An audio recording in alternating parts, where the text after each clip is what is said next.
भारतीय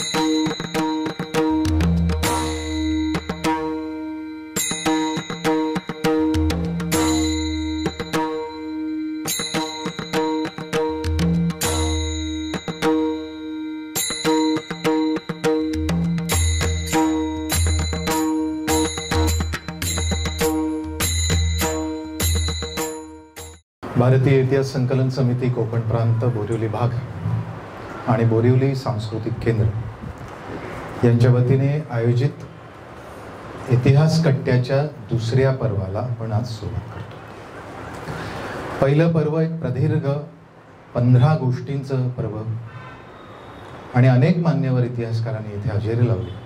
ते म्हणजे साष्टीच्या गोष्टी, आपल्या प्रांताच्या गोष्टी. इतिहासाची वेगवेगळी दालनं आपण या कट्ट्यावर धांडोळणार आहोत आणि तुमच्या सगळ्यांच्या उपस्थितीमुळे, सहकार्यामुळे, पाठिंब्यामुळे याचं आयुष्य किती असणार आहे हे तुम्ही ठरवणार. त्यामुळे तुम्ही जोपर्यंत कट्ट्यावर येत आहात तोपर्यंत कट्टा चालू असणार आहे. तुम्ही अनेकांना घेऊन येत असणार आहात.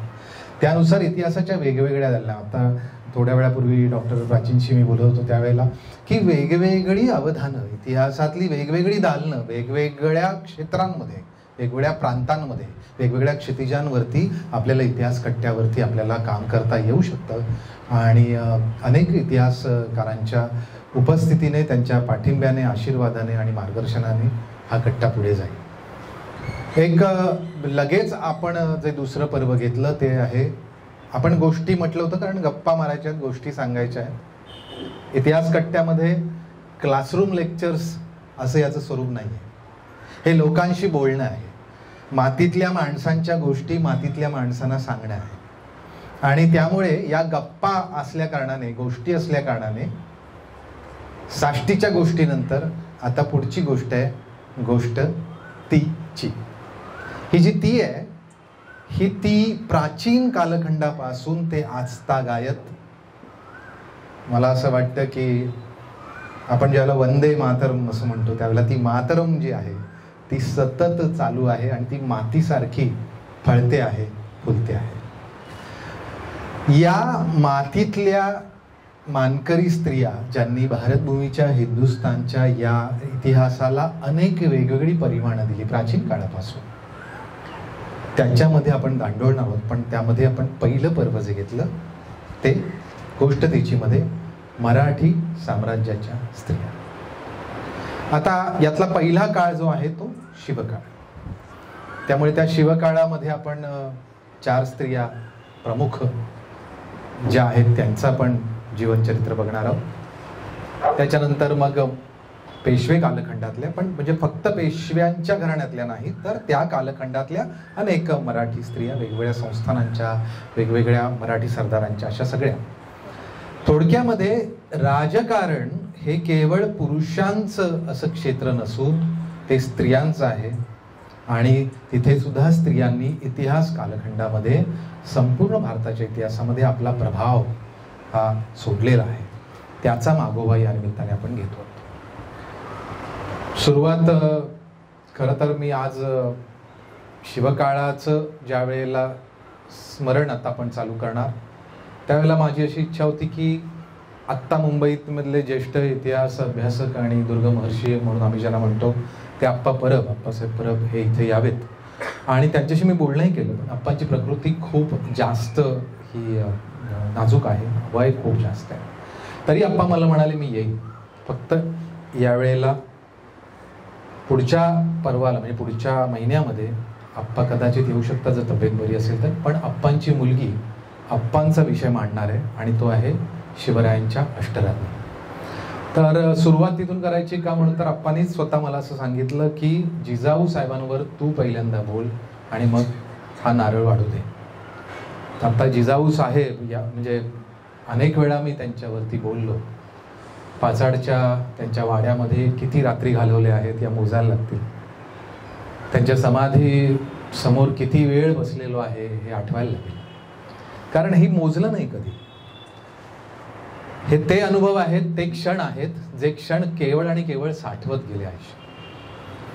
पाचाडच्या कोटामध्ये ज्यावेळेला मी खूप तरुणपणी म्हणजे साधारणपणे 18-19 वर्षाचा असेल त्यावेळेला मी फिरवतो, त्यावेळेला साधारणपणे एवढ्या उंचीचं गवत अख्खं रान माजलेलं होतं पाचडच्या कोठामध्ये. आता तुम्ही गेलात तर ते स्वच्छ आहे, काही ओटे त्याचे स्वच्छ आहेत, काही ठिकाणी नामफलक लावलेले आहेत. त्यामुळे आपल्याला आत्ता ते बघता येतं. थोडी सुधारणा. इतिहासामध्ये सगळ्यात महत्त्वाचं असतं ते म्हणजे वास्तू सांभाळणं. ऐतिहासिक वास्तूंना जर सांभाळलं तर इतिहास सुद्धा टिकतो. त्याचं ते उदाहरण. थोडंसं आता पुन्हा विषयाच्याकडे येतो. गोष्ट तिची आणि रविराज, जिजाऊ साहेबांची 350वी पुण्यतिथी पण बोलतो येतो.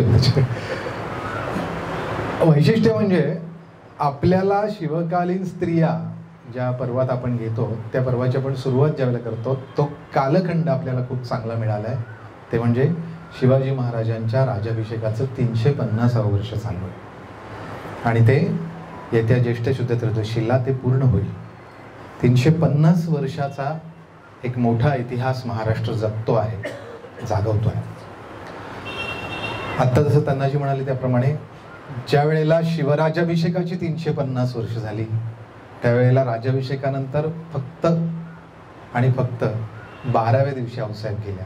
त्यामुळे आऊसाहेबांची सुद्धा 350वी पुण्यतिथी आहे.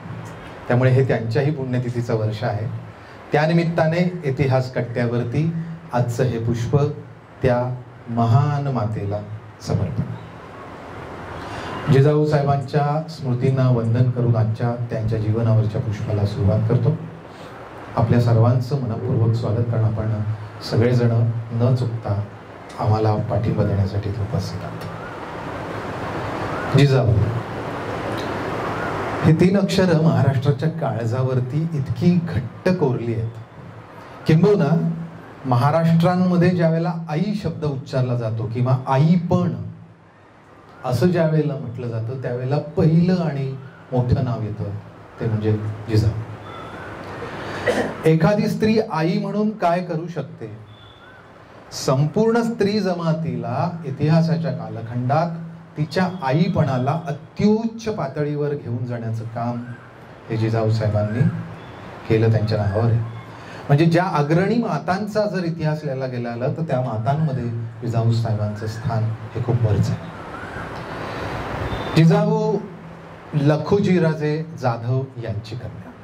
आता लखुजीराव जाधव हे कोण आहेत तर एक तर सगळ्यात पहिल्यांदा म्हणजे हा जाधव वंश जो आहे सिंदखेड राजाचा, आजच्या बुलढाणा जिल्ह्यामध्ये सिंदखेड राजा आहे. वऱ्हाडाचा प्रांत आपण प्राचीन म्हणताना वऱ्हाड असं म्हणतो.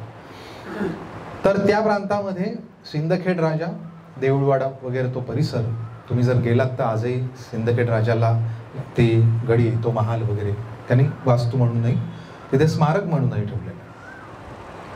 या लखुजीराव जाधवांचं जे घराणं आहे ते स्वतःला देवगिरीच्या यादवरावांचे वंशज समजतात. म्हणजे ते राजघराणं आहे. परंतु लखुजीराव जाधव हे निजामशाहीचे फार मोठे सरदार होते त्याकडे आणि त्यांचा दबदबा होता. एक मोठी अशी जहागीर त्या प्रांतातली त्यांच्याकडे होती, पण त्यांचा दबदबा इतका होता आणि निजामशाहीमध्ये त्यांचं स्थान इतकं होतं की त्याचा त्या काळच्या मराठी सरदारांमध्ये खूप मोठा असा मान होता. या लखुजीराव जाधवांच्या 4 पुत्रांनंतर, 4 म्हणजे जिजाऊ साहेबांना मोठे 4 भाऊ होते, तर त्या 4 पुत्रांनंतर जिजाऊ साहेबांचा जन्म झाला. जिजाऊ साहेबांच्या जन्माची निश्चित म्हणजे ज्याला आपण म्हणूया की पूर्णतः मान्य असा पुरावा आपल्याला जरी मिळत नसला तरी शिवचरित्रकार विजयराव देशमुख यांनी एक जो कागद पाहिला त्या कागदाचा रेफरन्स देतो. तो कागद असा आहे की ते कवन आहे आणि ते कवन कोणाचं आहे तर ते जाधवरावांच्या भाटांचं कवन आहे. जाधवरावांकडे रामसिंग हा भाट होता आणि त्या रामसिंग या भाटाच्या 2 भाट आहेत. त्या रामसिंगाच्या त्या 2 बंधूंच्या त्या भाटांच्या कवनामध्ये एक परिच्छेद असा आलाय ज्या ज्या कवनाच्या त्या ओळींमध्ये जिजाऊ साहेबांचा जन्म कळतो. त्याच्यामध्ये फसली सन 1007 म्हणजे त्यांनी शालिवाहन शकाचा उच्चार नाही केलाय तर फसली सन असं म्हटलेलं आहे. आणि त्याच्यात मात्र पुढे तिथी मात्र त्यांनी हिंदू सांगितले पौष पौर्णिमा. आणि पौष पौर्णिमेला सूर्योदयाला असं त्यांनी म्हटलेलं आहे. आपण ज्या वेळेला शालिवांशक आणि तारखांमध्ये जातो त्यावेळेला जंत्र्यांमध्ये गेल्यानंतर आपल्याला कळतं की साधारणपणे 1598च्या 12 जानेवारीला पौष पौर्णिमेला सूर्योदयाला गुरुवारी जिजाऊ साहेबांचा जन्म झाला सिंदखेड राजा. म्हाळसा राणी आणि लखुजीराव जाधव या माता पित्यांच्या पोटी ही कन्या निपजली. काही काही वेळेला मुहूर्त असतात. ते मुहूर्त काही कधी कधी माणसांच्या जन्मांचे सुद्धा मुहूर्त होतात. जसं रामनवमीला जन्मला म्हणून रामनवमी हाच मुहूर्त झाला. फाल्गुन वद्य तृतीयेला शिवाजी महाराज जन्माला आले म्हणून फाल्गुन वद्य तृतीय हाच मुहूर्त आला. पण आपल्याकडे पारंपरिक मुहूर्तशास्त्रामध्ये काही मुहूर्त आहेत की लक्ष्मी कधी आणायची, तर आपल्याकडे गुरुपुष्य असा योग आहे की गुरुवारी जर पुष्य नक्षत्र आलं तर आपण अगदी जाऊन सोनं वगैरे घेतो, लक्ष्मी घरी येऊ दे. महाराष्ट्राची भाग्य लक्ष्मी पुष्य नक्षत्रावर गुरुवारी गुरुपुष्य योगावर अवतरली. हे खूप निधीने लिहिलेलं असं म्हणजे हा किती योगायोग आहे पहा की पुष्याच्या सूर्योदयाला जिजाऊ साहेब. आणि ते खरोखर सूर्योदय महाराष्ट्राच्या इतिहासाला देणारा. म्हणजे मग सूर्योदयाला म्हणजे अंधार आला, त्यामुळे त्या अंधाराची परिस्थिती आली. जिजाऊ साहेबांचं जर जीवन बघितलं तर साधारणपणे 1598 पासून ते 1610 पर्यंत म्हणजे 12 वर्ष हे त्यांचं आपल्या माहेरी बालपण गेलेलं आहे. लखुजीराव जाधव, म्हाळसा राणी यांच्या सहवासात, आपल्या 4 भावंडांच्या सहवासात. त्यांचे बंधू अचलोजी यांचा त्यांच्यावरती प्रचंड जीव होता आणि त्यांच्या दोघांचं म्हणजे अचलोजी यांचं युद्धशास्त्र असताना आपल्या बहिणीला घेऊन त्यांनी युद्धाचे डावपेच किंवा लढाया, घोडेस्वारी वगैरे असे छोटे लुटूपुटीच्या गोष्टी केल्या. त्याच्याने त्या मुलीला ती आवड निर्माण झाली आणि या भावांचं आणि बहिणीचं प्रेम हे काही कागदपत्रांमध्ये दिसून येतं. वैशिष्ट्य असं आहे की 12व्या वर्षी जिजाऊ साहेबांचं लग्न हे त्यावेळचे दुसरे महत्त्वाचे सरदार म्हणजे मालोजी राजे भोसले वेरूळचे. आता वेरूळ आहे म्हणजे औरंगाबाद एरियाला मराठवाडा. म्हणजे जिजाऊ साहेबांचं पाऊल उमरा कसा म्हणलाय तर माहेरचं पाऊल वराडात आहे आणि आता सासरी निघाल्या आहेत त्या मराठवाड्यामध्ये.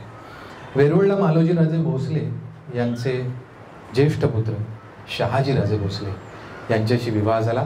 दोघांचं वय जवळपास सारखं होतं कारण दोघांच्या वयाच्या पुन्हा दोघांच्याही वयाच्या मी म्हटलं त्याप्रमाणे अस्सल तारखा मिळत नाहीत. एक चिटणीस बखरमध्ये जिजाऊ साहेबांचा जन्माचा उल्लेख आहे पण त्याच्या जंत्री जुळत नाही कारण त्यांनी ती जर घेतली तर 1518 पर्यंत वगैरे ते मागे जातं तर ते जुळत नाही. म्हणजे त्यामुळे 1596 इतकं मागे त्यांचं जन्म असू शकणार नाही. त्यामुळे चिटणीस बखरीला इतिहासकारांनी मान्यता दिली नाही परंतु या 1598च्या जन्माला मात्र इतिहासकारांनी मान्यता दिली. 1610ला हा जो एक इतिहासाच्या मध्ये जिजाऊ साहेबांच्या लग्नाच्या आधी एक काहीतरी छान गंमत वगैरे असं एक प्रसंग येतात. बखरकारांच्या मध्ये किंवा वेगवेगळ्या बखरांमध्ये त्या बखरकाराच्या अशा माहितीवरती तो ज्या लोकांकडनं माहिती घेतो त्या माहितींवरती त्या वदंतांवरती त्या दंतकथांवरती सुद्धा काही गोष्टी या बखरीमध्ये सापडतात. आपल्याला त्या 4-5 बखरींमध्ये किंवा वेगवेगळ्या कागदपत्रांवरती ताडून आपल्याला त्याचं समालोचन करायला लागतं की याच्यामधलं सत्य काय.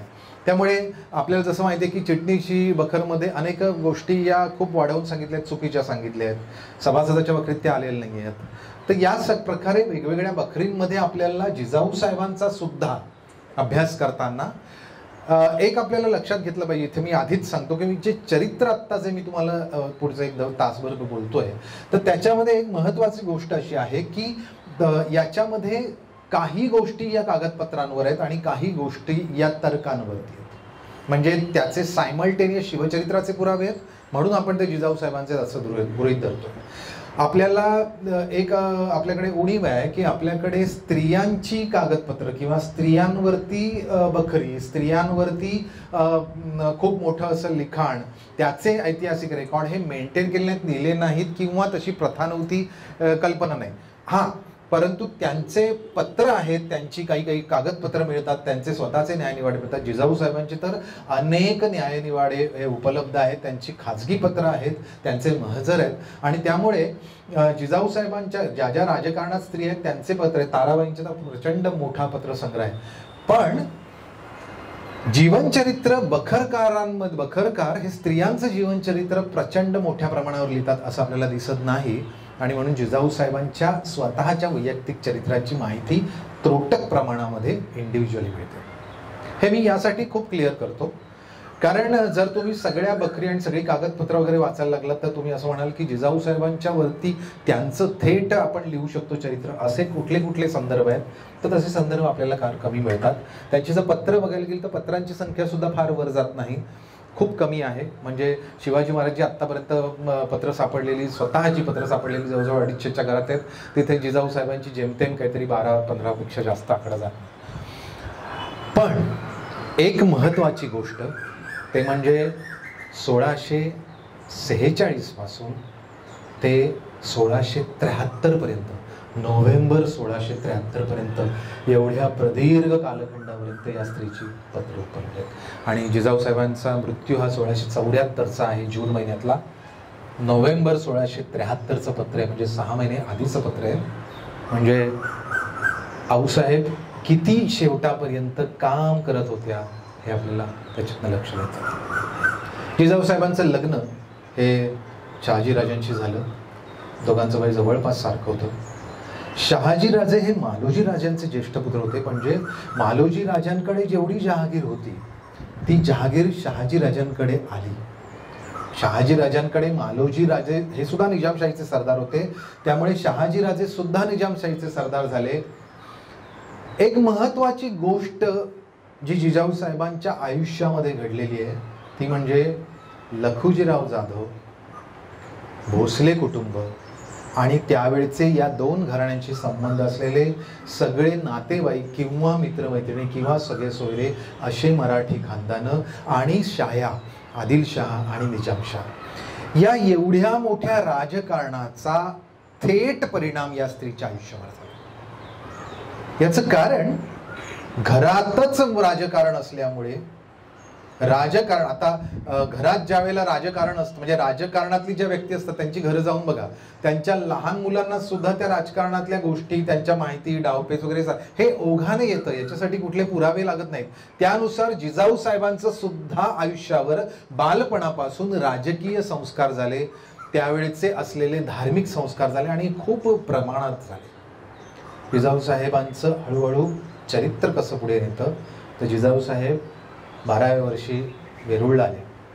एक रंगपंचमीचा प्रसंग सांगितला तो, त्याला फार मोठा आधार नाही, की रंगपंचमीच्या वेळेला खेळताना मालोजीराजांनी लखुजीराव जाधवांकडे मुलगी मागितली आणि ती देतो म्हणून वचन दिली आणि त्याच्यानंतर मग ते नाही चालणार नाही वगैरे अपमान झाला. ह्या सगळ्या गोष्टी ज्या आहेत या बखरकारांनी घेतल्या आहेत. तरी सुद्धा एक आपल्याला मान्य करायला लागेल की ही दोन्ही घराणं तुल्यबळ होती. दोन्ही घराणं तुल्यबळ होती. शहाजीराजांचा पराक्रम हा सुद्धा कारणीभूत होता. मालोजी राजांचा पराक्रम, कारण मालोजी राजे हे तोलामोलाचे सरदार होते आणि त्यामुळे जिजाऊ साहेबांचं लग्न मालोजी राजांनी मागितले. वणगोजी निंबाळकर हे दोघांचेही घराण्यांचे स्नेही होते, त्यांच्या मध्यस्थीने हे लग्न झालं. जिजाऊ साहेब वेरूळला आल्या. मालोजी राजांच्या पत्नी उमाबाई यांनी आपल्या लाडक्या सुनेचे कौतुक केलं. वैशिष्ट्य असं आहे की ज्या वेळेला त्या आल्या त्याच्यानंतर एक एक मागोपाठ म्हणजे फार कमी काळात पुढच्या जवळजवळ 10-12-15 वर्षात जर आपण विचार केला तर इतक्या भन्नाट किंवा भयंकर घटना घडल्या आहेत की त्या सगळ्या घटना एका स्त्रीच्या आयुष्यात घडताना त्याचे परिणाम तिच्यावर कसे होत असतील याचा आपण स्त्री म्हणून विचार केला पाहिजे, कारण गोष्ट तिची आहे. ज्यावेळेला आपण ती म्हणतो त्यावेळेला तिचं मन आलं, तिचं तिचं भाळ आपण म्हणतो की कपाळ किंवा तिचं भाग्य आलं. तिच्या भाग्यामध्ये काय काय वाढून ठेवलंय आणि त्याच्यातून तिला कोणकोणते भोग भोगायचे आहेत हे सुद्धा त्यामध्ये आलं. आणि जिजाऊ साहेबांच्या भाळी असं वेगळं भाग्य, म्हणजे आपण शिवाजी राजांना जन्म देऊन महाराष्ट्राला नाही तर हिंदुस्थानला स्वातंत्र्य सूर्य हा तिच्या पोटी जन्माला यावा हे नियतीने तिच्या पोटी तिच्या कपाळी लिहिलेलं महान भाग्य होतं. पण त्या भाग्याच्या बरोबर अनेक गोष्टी भोगायला ठेवलेल्या होत्या आणि ते भोग जिजाऊ साहेबांचं झालं. मालोजी राजे गेले. मालोजी राजे गेल्यानंतर शहाजी राजांवरती पूर्ण जबाबदारी पडली. शहाजी राजे आणि त्यांचे धाकटे बंधू विठोजी राजे दोघांनी हळूहळू पराक्रम सुरू केला. किती मराठ्यांचं एकमेकांच्या बरोबर पटत नव्हतं हे त्या बघत होत्या. आता आपण थोडंसं कालखंडाची चॅलेंजेस आव्हानं बघूया. जिजाऊ साहेबांनी ज्या कालखंडात जन्म घेतला आणि ज्या कालखंडात त्या शहाजी राजांसारख्या तोलामोलाच्या एका सरदाराच्या पत्नी म्हणून वागत होत्या, त्यावेळेला आजूबाजूला काय घडत होतं? त्यावेळेला सुलतानांमध्ये आतमध्ये धुसफूस चालली होती, एकमेकांच्याकडे आक्रमण होत होती. आपल्याला माहिती आहे महाराष्ट्राच्या भाग्यामध्ये अल्लाउद्दीन खिलजी ज्या वेळेला महाराष्ट्रात आला तेव्हापासून सुलतानशाही चालू झाली. अल्लाउद्दीन खिलजीने शेवटचे त्यावेळेचे असलेले महाराष्ट्राचे सम्राट यादव, देवगिरीचे यादव यांना परास्त केलं, गुलाम बनवलं. यादवांची देवगिरी लुटली आणि तिथपासून जी सत्ता संपली हिंदूंची महाराष्ट्रातली, ती थेट पुढचे जवळजवळ 300 वर्ष एवढ्या सुलतानशाही. आता या सुलतानशाही किती झाल्या? त्याच्यामध्ये अल्लाउद्दीन खिलजी, त्याच्यानंतर तुर्क, हे सगळे एकामागोमाग येत गेले. जसे दिल्लीचे सुलतान बदलले तसे खाली महाराष्ट्राचे. पुढे महाराष्ट्रामध्ये बहमनी राज्य निर्माण झालं. या बहमनी राज्यांनी, गंगू हसन बहमनी या सुलतानांनी केल्यानंतर त्यांच्यानंतर त्या बहमनीचे पुन्हा 5 तुकडे पडले. इमादशाही, बेरीजशाही, आदिलशाही, निजामशाही आणि कुतुबशाही. या 5 शाह्यांच्यामध्ये सुद्धा महाराष्ट्र वाटला गेला. आणि या 5 शाह्यांच्या नंतर एकमेकांच्या बरोबर पटत नव्हतं, एकमेकांच्या बरोबर धुसफूस चालली होती. एक जण दुसऱ्या प्रदेशावर आक्रमण करत होता, दुसऱ्याची गावं लुटत होता. या सगळ्या मारामारीच्या प्रसंगामध्ये चिरडला जात होता तो साधा सामान्य मराठी माणूस. त्या रयतेची कोणाला पडलेली नव्हती. सरदारांकडे सगळे मराठी होते. बरं, हे सगळे मुस्लिम सत्ताधीश होते, त्यांच्या सैन्यामध्ये हे सगळे मोठे मोठे पराक्रम गाजवणारे मराठी सरदार होते. आणि हे सगळे सरदार सुद्धा स्वतःला राजे म्हणून घेत. म्हणजे त्यांची जर तुम्ही वंशावळ बघितली प्रत्येक सरदार घराण्याची, तर प्रत्येकाच्या कितीतरी लोकांच्या नावाच्या मागे राजे लावलेले होते. हे राजे पण कसलं? हे राजे पण हे फक्त वतनाचं होतं, वतनदारीचं होतं. आणि आपल्या वतनाला टिकवण्यासाठी वाटेल त्या प्रकारे लोकांवरती छळ करणं किंवा कोणाचीही गुलामी पत्करणं, येन केलं प्रकारेनं आपलं वतन टिकलं पाहिजे, आपलं गढी टिकली पाहिजे, आपला जो काही भाग आहे त्याच्यावरचा सत्ता टिकली पाहिजे, एवढाच आणि एवढा छोटा उद्देश हा मराठी सरदारांच्यामध्ये दिसतो. जिजाऊ साहेब हे पाहत होत्या डोळ्याने. हे स्वतःच्या घरात पाहत होत्या, स्वतःच्या माहेरी पाहत होत्या, सासरी पाहत होत्या, आजूबाजूला पाहत होत्या. आणि पाहत होते ते मराठ्यांचं मिंधे पण पाहत होत्या. त्या मराठे सरदार किती लाचार आहेत, हे इतके पराक्रमी आहेत. यांच्या पराक्रमाने मोठमोठी युद्ध जिंकली जातात, लढाया गातात. आणि खूप लढाया, म्हणजे शहाजी राजांचा भातवडीचा रणसंग्राम हा युद्धशास्त्रामध्ये एक अप्रतिम युद्ध कसं खेळलं जाऊ शकतं. जर भारताच्या, म्हणजे आम्ही कदाचित इतिहास घटना घेऊ, लढायांचा इतिहास पण घेऊ, तर युद्ध कसं, तर त्याच्यामध्ये भातवडीचं युद्ध, या युद्धाचं प्लॅनिंग आणि त्याचं एक्झिक्युशन हे जर बघितलं तर शहाजी राजांच्या आयुष्यातली, किंबहुना हिंदुस्थानमध्ये ज्या काही एक शॉर्टलिस्ट केल्या जातील की वेगवेगळ्या प्रकारे युद्धांच्या बाबतीमध्ये, तर त्याच्यामध्ये भातवडीचं युद्ध येईल. या भातवडीच्या युद्धाचा पराक्रम करून ते युद्ध जिंकणारे असे शहाजी राजे यांचा पराक्रम जिजाऊ साहेबांच्या कुंकवाला होता. पण मग असं काय घडत? एका बाजूला निजामशाही आणि आदिलशाही आणि वरती मुघल या सगळ्यांनी एकमेकांना संपवायचा प्रयत्न केला. आणि या सगळ्यामध्ये परिपाक झाला तो म्हणजे निजामशाही संपवण्याचा. निजामशाही संपवण्यापूर्वी एक मोठी घटना घडली.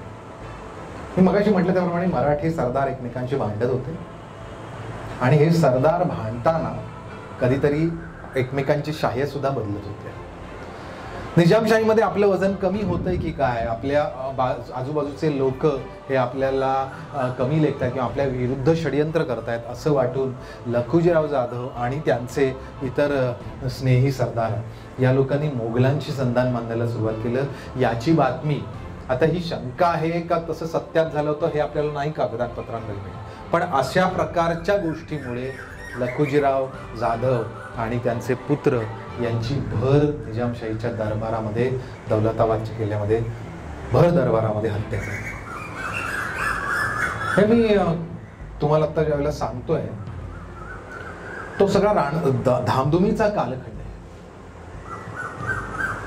हे लखुजीराव जाधव आणि त्यांचे पुत्र हे मारण्यापूर्वी निजामशाही आणि शहाजीराजे आणि शहाजीराजांची सगळी धावपळ, शहाजीराजे पाठीवर भातवडीचा पराक्रम आपण बघितला, पण शहाजीराजांचं सुद्धा सगळीकडे धावणं होतं आणि त्यांच्या बरोबर भरड. म्हणजे आता त्या कालखंडात बघितलं तर परांड्यापासून ते सगळाच अख्खा मुलूक माहुलीपर्यंत शेवटी, म्हणजे मी जे तुम्हाला आता जे सांगतोय ते साधारणपणे 1624 पासून ते 1636 पर्यंत एवढा मोठा जवळ कालखंड हा शहाजीराजे नुसते वेगवेगळ्या ठिकाणी पळत होते आणि त्याच्या मागे जिजाऊ साहेबांची भरड होती. शाह्या बदलल्यात होत्या, कधी आदिलशहाकडे जात होतं, कधी मोगलांकडे जात होतं. राजकारण इतकं अस्थिर का होतं? एक त्या काळच्या जनसामान्याच्या जर म्हणजे आपण जर याच्याकडे गेले तर स्त्रियांची पद्धत काय होती, स्त्रियांची अशी भूमिका काय होती, आपण गोष्ट तिची म्हणतोय, त्या सगळ्या समाज व्यवस्थेतली जी स्त्री आहे प्रत्येक घरातली तिची पोझिशन काय होती, तिचं आयुष्य काय होतं. रामदास स्वामींनी अस्मानी सुलतानी नावाचं एक काव्य लिहिलंय, स्फुटकाव्य, जे त्या काळच्या परिस्थितीचं भाष्य करतं. त्याच्यामध्ये एक फार म्हणजे बरंच काय काय आहे, त्याच्यामध्ये एक मोजकं त्या स्त्रीबद्दल म्हटलंय, किती गुजरिणी ब्राह्मणी भ्रष्ट वेल्या, किती शामुखी जाहजी फाकविल्या, किती सुंदरा हाल होऊन गेल्या. ही स्त्रीची अवस्था. एक बहमनी राज्यातला महम्मद नावाचा एक सुलतान होता, त्याला महम्मदी असं का म्हणतात तर तो महम्मद सुलतान हा नेहमी दारू आणि अफू या सगळ्या याच्यामध्येच पडलेला असायचा जरामखान्यामध्ये. त्याला अचानक जाग यायची आणि त्याला असं वाटायचं नाही आपण तख्ता दुरुड आहोत, आणि त्याच्यामुळे तो बाहेर यायचा, तो रस्त्यावर यायचा आणि तो रस्त्यावरनं ज्या वेळेला आपल्या स्वारीला निघायचा त्यावेळेला समोर येणाऱ्या असंख्य हिंदूंची कत्तल करायचा. किती कत्तल केल्या, कुठलीही बाई, त्या बाईला उचलायचा आणि तिला जरामखान्यात घेऊन जायचा, तिच्या शिलाबरोबर ते अत्याचार व्हायचे. याला ही सुलतानशाही होती. आणि सगळ्यात महत्वाचं म्हणजे हे सगळं घडत असताना ज्या मराठी सरदारांच्या बाबतीत घडतंय त्यांच्या मुठीतले पराक्रम हे शून्यवत झालेले होते.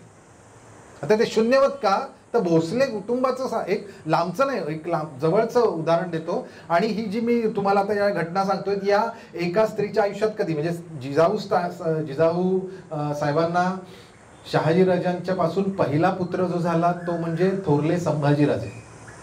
आपल्याला छत्रपती संभाजीराजे माहिती आहे, जिजाऊ शिवाजी महाराजांचे वडील पुत्र, जे दुसरे छत्रपती आहेत स्वराज्याचे.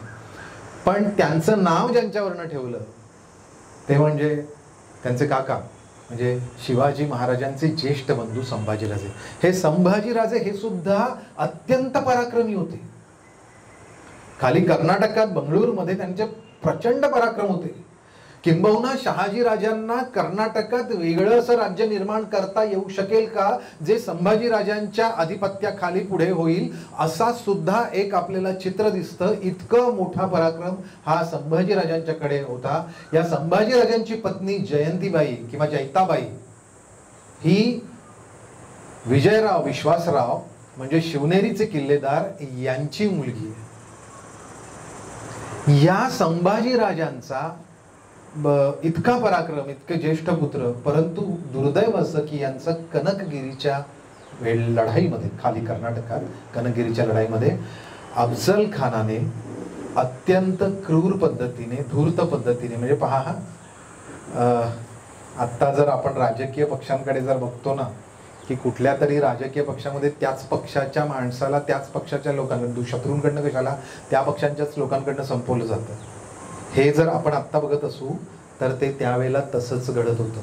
असे कितीतरी शाया आहेत ज्या शायांमध्ये, ज्या सरदारांमध्ये त्याच ग्रुपमधल्या माणसांनी त्यांच्याच ग्रुपमधल्या माणसांचा काटा काढलेला आहे. त्याचं एक उदाहरण अफजल खानाने आदिलशहाचेच सरदार असलेले, आदिलशहाचेच सैन्याचे प्रमुख असलेले अशा संभाजी राजांचा कटाने, म्हणजे त्यांना तोफेचा गोळा लागेल अशा रीतीने त्यांना समोर यायला भाग पाडलं आणि ते तिकडे गेले.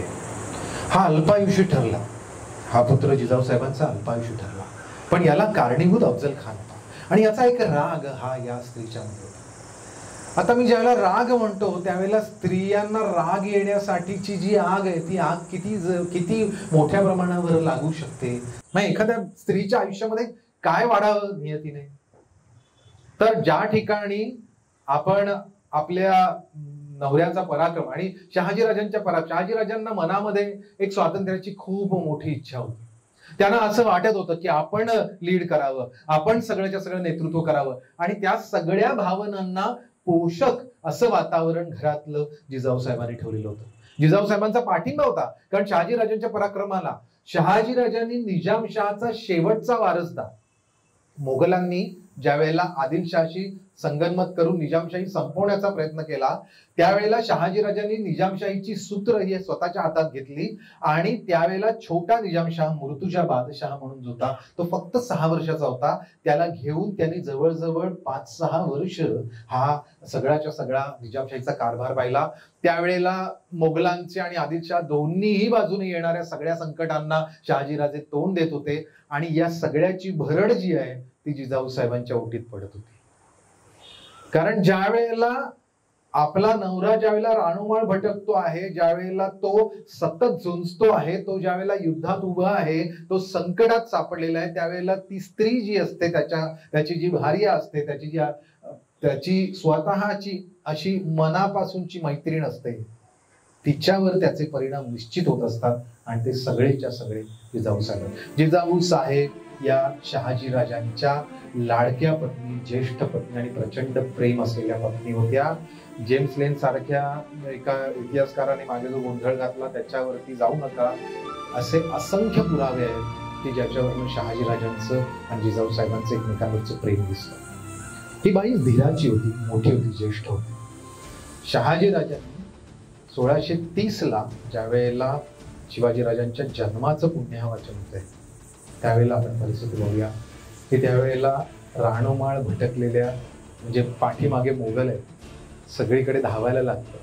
आदिलशहाचं सैन्य या 2 फ्रंटवरती शहाजीराजे लढतायत. त्याच्याबरोबर ती गर्भार असलेली आपली स्त्री, तिला कुठेतरी आपण सुरक्षित ठेवलं पाहिजे, कारण सगळीकडे आणि शहाजीराजांची जी जहागीर होती त्या ठिकाणी मोगलांनी आणि आदिलशहानी इतकी लुटालूट केली होती, जाळपोळ केली होती की कैक गावं ही जवळजवळ उद्ध्वस्त केली होती. मी नंतर येणार आहे पुण्याकडे की त्याच्यावर मुरार जगदेवाने तर पुणे नावाच्या जागेत जी शहाजीराजांची होती जागीर त्याच्यावरती तर ती संपूर्ण उद्ध्वस्त करून अख्खीच्या अख्ख्या सगळी घरं दारं जमीनदोस्त करून सगळी शेतं ही सगळी तोडून त्याच्यावरनं गाढवाचा नांगर फिरवून पहार ठोकून शापित भूमी असं पुण्याला केलेलं होतं. हे शहाजीराजांच्या जहागीरीची इतकी वाताहत करण्या इतपत मोगल आणि आदिलशहांच्या मनामध्ये शहाजीराजांना संपवण्याचा विचार होता आणि असा शत्रू पाठीवर घेऊन रानमाळ भटकणाऱ्या शहाजीराजांच्या एका ठिकाणाहून दुसरीकडे ते धैर्याने तोंड देत होते, लढायांमध्ये जिंकत होते आणि त्या अवस्थेमध्ये बिकट परिस्थितीमध्ये शिवाजी महाराजांच्या प्रसंगी जिजाऊसाहेब दरबार होत्या आणि जिजाऊसाहेबांना त्यांनी विश्वासाने स्वतःच्या व्याह्यांकडे, अशा वेळेला व्याही आपण म्हणतो ना सोयरीक, केवळ लग्न मुलगी दिली म्हणून होत नाही, ही सोयरीक असावी, त्याच्यामध्ये सोयरे पण आहे, सगळे पण आहे आणि ते यावेळेला विजयराव विश्वासरावांनी केलं.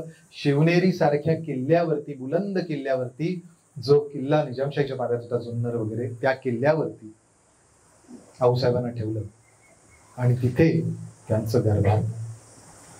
आता शिवभारत हा जो सगळ्यात महत्वाचा पुरावा आहे शिवचरित्रातला, कारण तो शिवाजी महाराज हयात असताना त्यांच्या पदरी असलेल्या परमानंद कवी नावाच्या कवीने लिहिलेला असल्यामुळे आणि त्या सगळ्या श्लोकांमध्ये अनेक प्रसंग आले, त्याला आपण अस्सल किंवा ज्याला आपण म्हणतो फर्स्ट हँड सोर्स, पहिला प्राथमिक असा तो पुरावा आहे.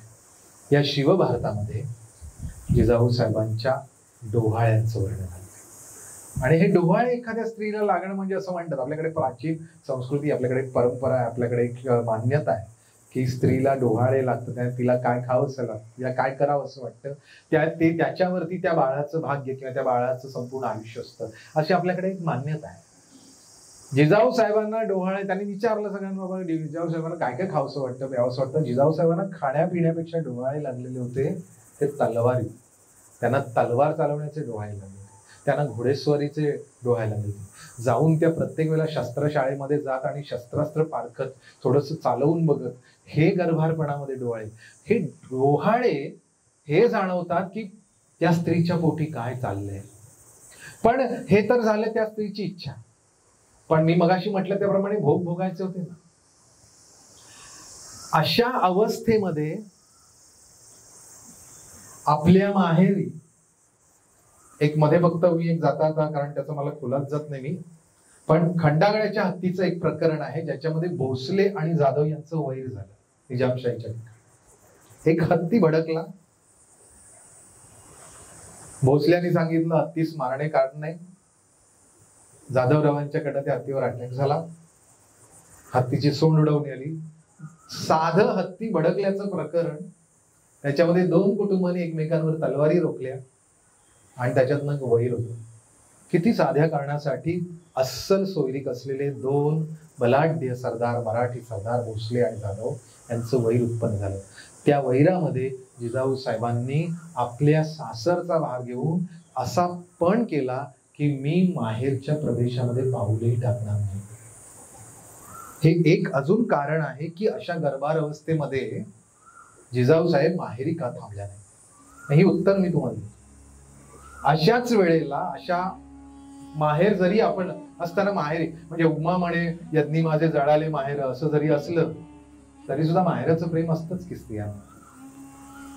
जिजाऊ साहेबांच्या पोटी शिवाजी महाराज आतमध्ये मोठ्या वळवळत आहेत, तो गर्भ वाढतोय आणि त्या अवस्थेमध्ये त्यांना अचानक एक बातमी येते की केवळ बादशहाची मुलगी फिरली म्हणून भर दरबारामध्ये जाधवरावांची, लखुजीराव जाधव आणि त्यांच्या पुत्रांची सपासप तलवार हत्या करण्यात. जिजाऊ साहेबांचं माहेर संपलं.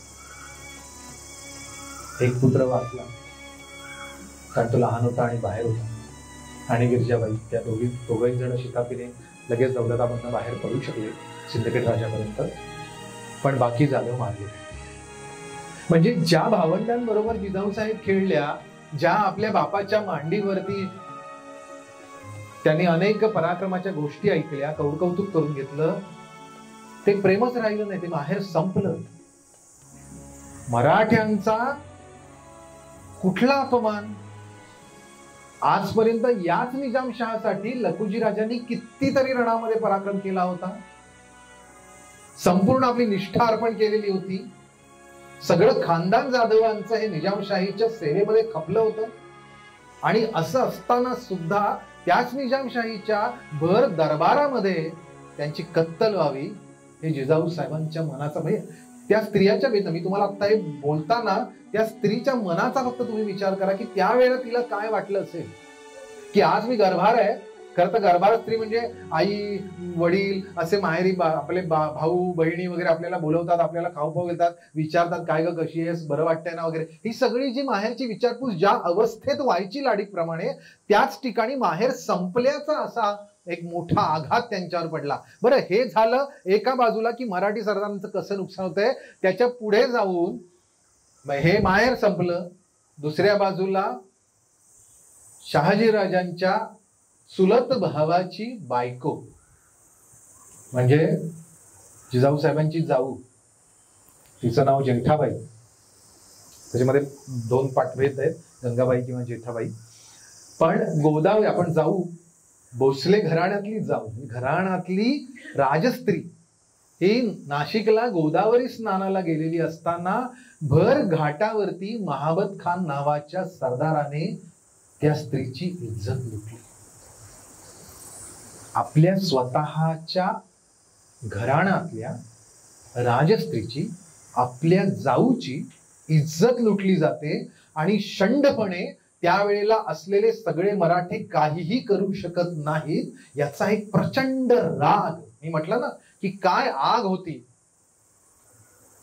तो राग जिजाऊ साहेबांच्या मनात होत्या. ती एकमेव एकच काय करणार, मराठ्यांना ओरडून ओरडून सांगणार, पण हे सगळं संपवणार, हे सगळ्याच्या सगळा अंधार संपवणारा, या मराठ्यांना एकत्र करणारा, त्यांना त्यांची जातकुळी, त्यांचं कार्य, त्यांचं राष्ट्रकार्य, त्यांच्या मातीची प्रेरणा देणारा असा कोणीतरी जन्माला यायला हवा होता. आणि ते जोपर्यंत येत नव्हतं तोपर्यंत उत्तर मिळणार नव्हतं या अंधकाराला, तोपर्यंत सूर्योदय होणारच नव्हता. आणि म्हणून जिजाऊ साहेब वाट पाहत होत्या. ते जगदंबेला, त्या शिवाई भवानीला, तुम्ही जर शिवनेरीवर गेलात तर आवर्जून त्या मंदिरात जा. कारण हे सांगणार कोण, जिजाऊ साहेब हे सगळं दुःख सांगणार कोणाला, हे सगळे आतमध्ये जे आवंढे गिळले जात होते, जे सगळं आतल्या आत पेरलं जात होतं, आयलं जात होतं, ते सगळं रोकायचं कोणासमोर, कोणाला हे दुःख सांगायचं, तर ते जगदंबे समोर. आणि तिच्या समोरच ती पदर पसरत होती, ती शिवाई भवानी शिवनेरीची. आजही त्या शिवनेरी किल्ल्यावरती तुम्ही गेलात तर त्या शिवाई भवानीच्या तांदळ्याकडे बघा, तुम्हाला जाणवेल की जिजाऊ साहेबांनी यांच्या समोर पदर पसरला होता. त्या जगदंबे समोर पदर पसरून ती मागत होती की आई बया दार उघड, हे सगळं तू बघते आहेस, तुझ्या महाराष्ट्राचं काय भिंडवडे निघत आहेत, आणि तरी सुद्धा तुझ्या पोटी हा जिव्हाळा येत नाहीये. तू उठ, काहीतरी भाग्य जन्माला घाल, हे सगळंच्या सगळं संपव. आणि जणू काही जिजाऊ साहेबांची ही आतली जी प्रार्थना होती, हा जो सगळा ज्वालामुखी आतमध्ये धगधगत होता, त्याला उत्तर ती शिवाई भवानी देत होती. आणि जणू काही महाराष्ट्राचं भाग्य हे सगळ्या मुहूर्तांचं एकत्र आलं होतं. आणि त्यामुळे फाल्गुन वद्य तृतीया शके 1551 शुक्ल नाम संवत्सर, शुक्रवार रात्री साधारणपणे सूर्यास्त पूर्ण झाल्यानंतर शिवनेरी किल्ल्यावरती जिजाऊ साहेबांच्या पोटी शहाजीराजांचा अंकुर आणि महाराष्ट्राचं भाग्य जन्माला आलं. छत्रपती शिवाजी महाराजांचा जन्म झाला. हा काळाच्या एका अत्यंत अशा कभिन्न अशा क्षितिजावर उगवलेला असा एक सूर्योदय. हे पुढे भाग्य काय जन्माला येणार होतं हेही माहित नव्हतं. याच्या मागे शहाजीराजांनी स्वातंत्र्याचे कितीतरी उद्योग करून बघितले. आपण कधीतरी राज्य करावं, आपण काहीतरी लीड घ्यावं, असं सगळं त्यांना वाटत होतं, पण ते कधीच सगळं साकारलं नाही. जिजाऊ साहेबांच्या समोर असं कितीतरी वेळेला बोललेलं असेल, कागदपत्रांमध्ये मिळत नाही. स्त्री आणि पुरुषाच्या मधल्या हितगुजाच्या गोष्टी या इतिहासाच्या कागदपत्रात कुठून मिळणार हो. आणि त्यावेळेला हे जी मनं आहेत, ही मनं एका स्त्रीच्या अंगाने आणि एका पुरुषाच्या म्हणजे पती पत्नीच्या अंगानेच बघितली पाहिजेत. शहाजीराजांच्या या सगळ्या उद्योगाला यश येत नव्हतं आणि त्याच्याबद्दलची जी तळमळ त्यांच्यामध्ये होती आणि ती आपल्या मुलाकडून व्हावी याच्यासाठी म्हणून आता आपण 19 फेब्रुवारी 1630 इंग्रजी तारीख आहे, त्या तारखेला शिवाजी महाराजांचा जन्म झाला. विजयरावांनी शिवनेरीवर प्रचंड मोठा उत्सव केला, जुन्नर प्रांतामध्ये रोषणाई झालेली होती, त्याचंही वर्णन आलंय. पण जिजाऊ साहेबांचं हे पुत्राचं भाग्य हे किती वेळ चालणार. 1630 ला जन्म आहे, 1636 ला निजामशाही संपली. शहाजीराजे घेऊन ते इकडे तिकडे फिरत फिरत या माहुली गडापर्यंत आले. माहुली गडावर शेवटी निजामशहा आणि मोगल, आदिलशहा आणि मोगल या दोघांनी एकवटून निजामशाही संपवली. शेवटी शहाजीराजांना त्याला उतरायला लागलं, निजामशाही बरखास्त झाली आणि माहुलीच्या तहानुसार शहाजीराजांची रवानगी ही कर्नाटकात करण्यात आली. पहा, भारताच्या इतिहासामध्ये ज्या काही हद्दपारीच्या वेगवेगळ्या घटना आहेत ना, हा शब्द जो आहे, हा शब्द राजकारणात खूप मोठा आहे. शहाजीराजांना राजकीय दृष्ट्या महाराष्ट्राच्या भूमीतून हद्दपार करण्यात आलं. आणि याचं कारण हे जे बंडाचं जे काही आतमध्ये स्फुल्लिंग होतं, हे या दोन्ही शायांनी ओळखलेलं होतं. आणि जर महाराष्ट्रामध्ये हे जर बंडाचं जर कुठेही प्रकारात ठिणगी जर आपण शिल्लक ठेवली तर ती पुन्हा जन्माला येईल आणि पुन्हा आपल्याला लक्ष करेल आणि आपलं राजकारण जे आहे ते ढवळून जाईल, आपल्या सत्ता बरखास्त होईल, याची भीती या इस्लामी सत्तांना होती. आणि म्हणून मोगलांनी याच्यामध्ये मोठी भूमिका ही मुघलांची आहे. आणि मुघलांच्या बादशहांनी शहाजहानने शहाजीराजांना कर्नाटकात ठेवा असं आदिलशहाने सांगितलं. त्यांची वडिलोपार्जित जहागीर पुणे, सुपळ, चाकण, इंदापूर ही सगळी इथे असताना सुद्धा शहाजीराजांना कर्नाटकात जायला लागलं. आणि निजामशाही संपल्यानंतर 1636ला शहाजीराजे कर्नाटकात गेले. बंगळूर, विजापूर या प्रांतामध्ये तिकडे राहत होते. शहाजीराजांचा या सगळ्या कालखंडाचा, तिथल्या सगळ्या दैनंदिन जीवनाचा एक मोठा पुरावा आहे. तो म्हणजे चंपू काव्य आहे, राधा माधव विलास, जयराम पिंडेचं फार सुंदर काव्य आहे. त्याच्यामध्ये शहाजीराजांची रोजनीशी आहे. शिवाजी महाराज शहाजीराजांबरोबर वर्षभर आहे 7 वर्षाचे असताना. तर त्यावेळेला त्या वर्षभरामध्ये शिवाजी महाराजांना शहाजीराजांनी मोठमोठ्या पंडितांकडनं, चांगल्या शिक्षकांकडनं धुळाक्षरं शिकवलेली आहे. शिवाजी महाराज निरक्षर नव्हते. शिवाजी महाराजांचं पूर्ण शिक्षण झालं होतं. शहाजीराजांनी चांगले उत्तम असे वेगवेगळ्या प्रांतातले असे अधिकारी असलेले ज्ञानी लोक शिवाजी महाराजांचं शिक्षण करायला ठेवले होते. धर्मज्ञान, व्याकरण, गणित, भूगोल, खगोल, लढाया, युद्धशास्त्र, राजशास्त्र अशा असंख्य शास्त्रांमधले पारंगत असे लोक तिकडे ठेवलेले होते.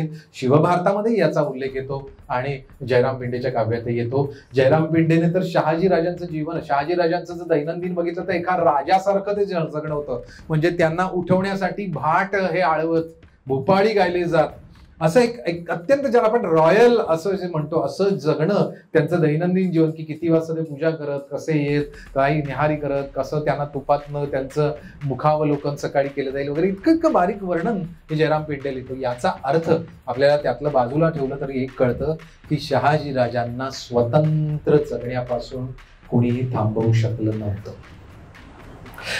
आता शहाजीराजांनी ज्या वेळेला स्वतःला आपल्याला हलता येणार नाही त्यावेळेला ही सगळी जबाबदारी, आपल्या पुण्यातली सगळ्या जहागीरची जबाबदारी विश्वासाने, आणि एक खूप मोठं वाक्य,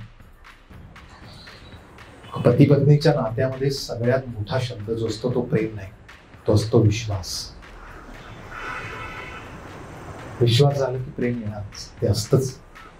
पण विश्वास आपण जवळपास सुद्धा नाही तरी सुद्धा आपल्याशी एकनिष्ठ राहून आपल्या मनातलं जे जे आहे ते साकारण्यासाठी, म्हणून जिजाऊ साहेबांना त्यांनी स्वतःपासून अलिप्त केलं. लोकांना असं इतिहासामध्ये ना वेगवेगळ्या प्रकारचे ना असे आंबट विचार दिसतात आणि ते लोकांना सांगण्यामध्ये साधारणपणे ना लफडं असं म्हटलं ना की सगळ्यांचे कान टवकारतात. घाणेरडी समाजातली सवय. एखादं विभक्त होणं हे प्रत्येक वेळेला जरुरी नसतं की त्या दोघांमध्ये विसंवाद आहे. आणि जिजाऊ साहेबांना शहाजीराज, काही काही इतिहासकारांनी डेझर्टेड वगैरे असे शब्द वापरले किंवा त्यांचा त्याग केला असे शब्द वापरले. शहाजीराजांचं बंगळुरामध्ये कर्नाटकात गेल्यानंतर दुसरं लग्न लागलं आणि तुकाबाई राणीसाहेब या त्यांच्या दुसऱ्या पत्नी झाल्या. ही गोष्ट ही करेक्ट आहे. पण ही गोष्ट कशासाठी आहे? त्यावेळेला बहुपत्नीत्व हे सर्वमान्य होतं. शहाजीराजांची ज्येष्ठ पत्नी, आवडती पत्नी, जिच्यावर प्रचंड प्रेम आहे, त्याच्यावर विश्वासाने तिला जबाबदारी ठेवून जर त्यांनी महाराष्ट्रात पाठवली आहे तर त्यांच्याबरोबर ती दुसरी एखादी पत्नी असून त्यांचं वैवाहिक जीवन राहावं याच्यासाठी म्हणून त्यांनी ती पत्नी केली. हा खूप साधा हिशोब आहे. याला वेगवेगळी परिमाणं लावायची खरं काही गरज नाहीये. बरं, तिकडे त्यांनी एक वेगळं राज्य असं स्वतःचं निर्माण केलंच आहे की कर्नाटकात आदिलशहाच्या खाली. तो प्रांत मिळवलाच आहे, त्याची जहागीर मिळवलेली आहे. तंजावर वगैरे पासून ती विस्तृत आहे. म्हणजे व्यंकोजी राजे तुकाबाईचा तुकाबाई राणीसाहेबांकडनं झालेले पुत्र जे आहेत त्यांच्याकडे तंजावरचं राज्य आणि तंजावर घराण्याचा असा पुन्हा एक वेगळा इतिहास आहे. ती वेगळी ब्रांच आहे, त्याच्यामध्ये मी जात नाहीये. पण जिजाऊ साहेबांना विश्वासाने पुणे जहागिरीमध्ये सोपवलं.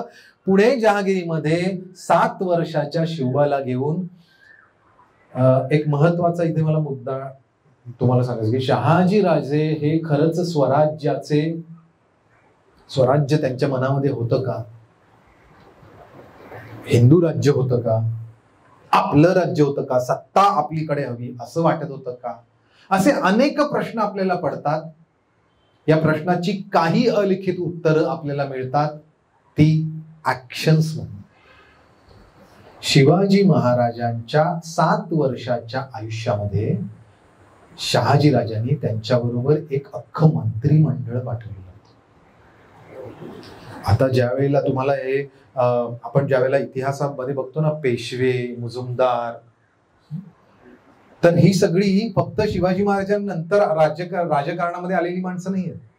ही शहाजी राजांनी 7 वर्षाच्या मुलाबरोबर, आपल्या पत्नीबरोबर अत्यंत स्वतःकडची असलेली अनुभवी, ज्ञानी आणि प्रचंड प्रगल्भ, मुत्सुद्दी अशी माणसं हेरून निवडून दिलेली होती. ते मंत्रिमंडळच होतं. आणि म्हणून शिवाजी महाराजांचं राज्य, शिवाजी महाराजांना आता आपण म्हणतो की एखाद्या मुलाला त्याच्या सगळ्या सर्वांगीण बुद्धिमत्ता येईपर्यंत वय नावाचा प्रकार असणार. त्यामुळे कोणी असं म्हणू नये, तो अगदीच अतिशयोक्ती होईल की 7व्या वर्षी शिवाजी महाराज राजे स्वराज्य जन्माला घालत नाही. पण मग त्यावेळेला हे सगळं पुणे जहागिरी, ही जी सगळी जहागिरी होती त्याची व्यवस्था लावण्यासाठी म्हणून जे मंत्रिमंडळ ठेवलं होतं, दादोजी कोंडदेव, शहाजीराजांनी बंगळूरला जाताना दादोजी कोंडदेव नावाच्या आपल्या अत्यंत विश्वासू माणसाकडे मुतालिकी म्हणजे आपल्या जहागिरीची जबाबदारी दिली होती, ज्याला आपण पॉवर ऑफ अटर्नी म्हणतो, की मी असेपर्यंत तिथे तू सांभाळ. आणि त्याच्यानंतर मग त्यांनी शिवाजी महाराजांच्या नावाने तो सगळी जहागिरी मोकासा दिली, म्हणजे ती त्यांच्या नावावर करू दे. 2 गोष्टीमध्ये फरक आहे, लक्षात घ्या. मुतालिक म्हणजे पॉवर ऑफ अटर्नी, की माझ्या वतीने तू सांभाळ, आणि मोकासा म्हणजे ती अख्खीच्या अख्खी मी त्याला सोपवले, माझे अधिकार सोपवले. तर शहाजी राजांनी आपल्या हयातीत शिवाजी महाराजांना, बाल शिवाजीला पुणे, सुपे, चाकण, इंदापूर ही भोसले वंशाची वंश परंपरागत असलेली जहागिरी ही त्यांना मोकासा दिली, लहानपणी दिली. आणि त्या जहागिरीचं कार्यभार बघायला म्हणून शहाजीराजांच्या वतीने जिजाऊ साहेबांसारखी धीरोदात्त स्त्री होती. आता आपला नवरा जवळ नसताना त्याची सगळा कारभार, त्याची कंपनी, त्याचं जे काही असेल, त्याचं घर, हे सगळं स्त्री बघणार आहे. ओघाने आलं, ती त्याची बायको जी आहे ती सगळं बघणार. तसाच जिजाऊ साहेबांचा रोल आहे.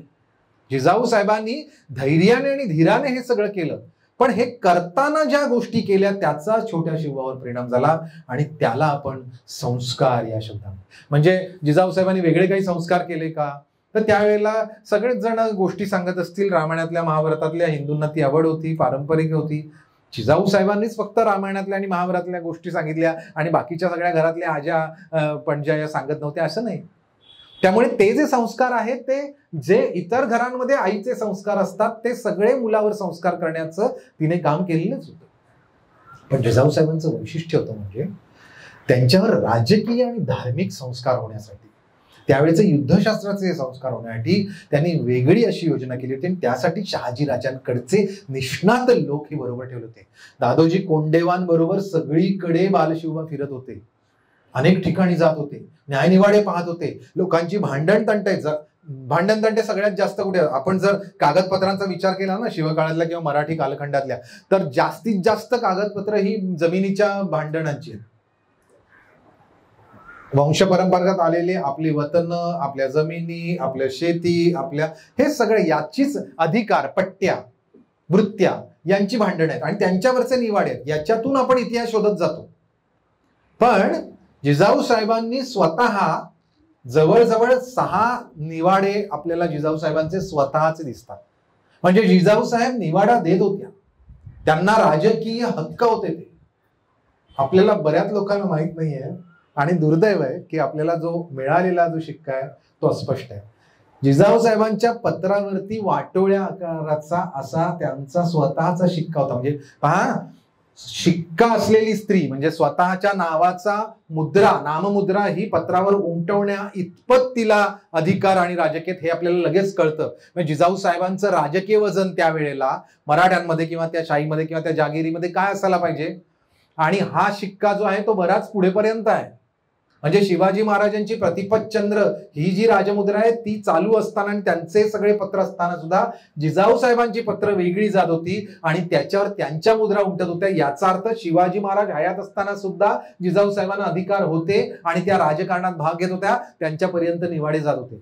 आता पुण्याची जहागीर ज्यावेळेला त्या आल्या त्यावेळेला मी म्हटलं त्याप्रमाणे काय त्याचं अगदी वन झालं असेल, अरण्य झालं असेल, रान झालं असेल. आज पहा, हे पुण्यातली म्हणजे पुणे जिने वसवलं असं आपण म्हणूया, पुनर्वसवलं असं आपण म्हणूया, पुन्हा वसवलं. तर पुणे ज्या स्त्रीने वसवलं ती शहाजीराजांची भार्या, ती शिवबांची आई, ही स्वतः या पुण्याशी निगडीत नाही. हिचा जन्म आहे वारणातला, तिचं सासर आहे वेरूळचं. म्हणजे तसं बघायला गेलं तर जन्माने तिचा काही पुण्याशी संबंध नाही. पण म्हणजे ज्या ठिकाणी आपला जन्म नाही, ज्याच्या जन्माशी संबंध नाही, त्या ठिकाणी वसवण्याचं काम मात्र केलं म्हणजे ती पुण्याची खऱ्या अर्थाने भाग्यलक्ष्मी ठरते.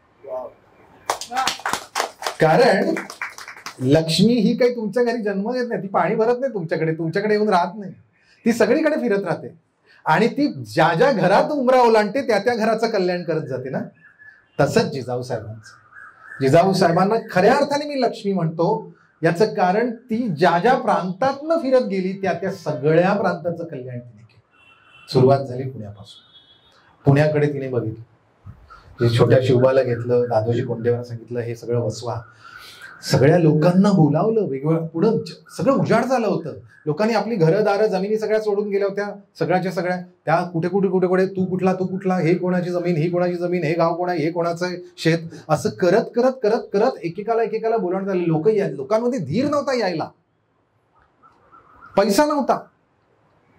शेतकरी म्हणवते की आमची जमीन आहे पण कसं काय कसवायचं काय, आमच्याकडे आऊत नाही, आमच्याकडे नांगर नाही, बैल नाही, काय नाही, बियाणं नाही, पैसा नाहीये, सगळ्याच्या सगळ्या ओरबाडला गेलाय, कफल्लक झालेला आहोत.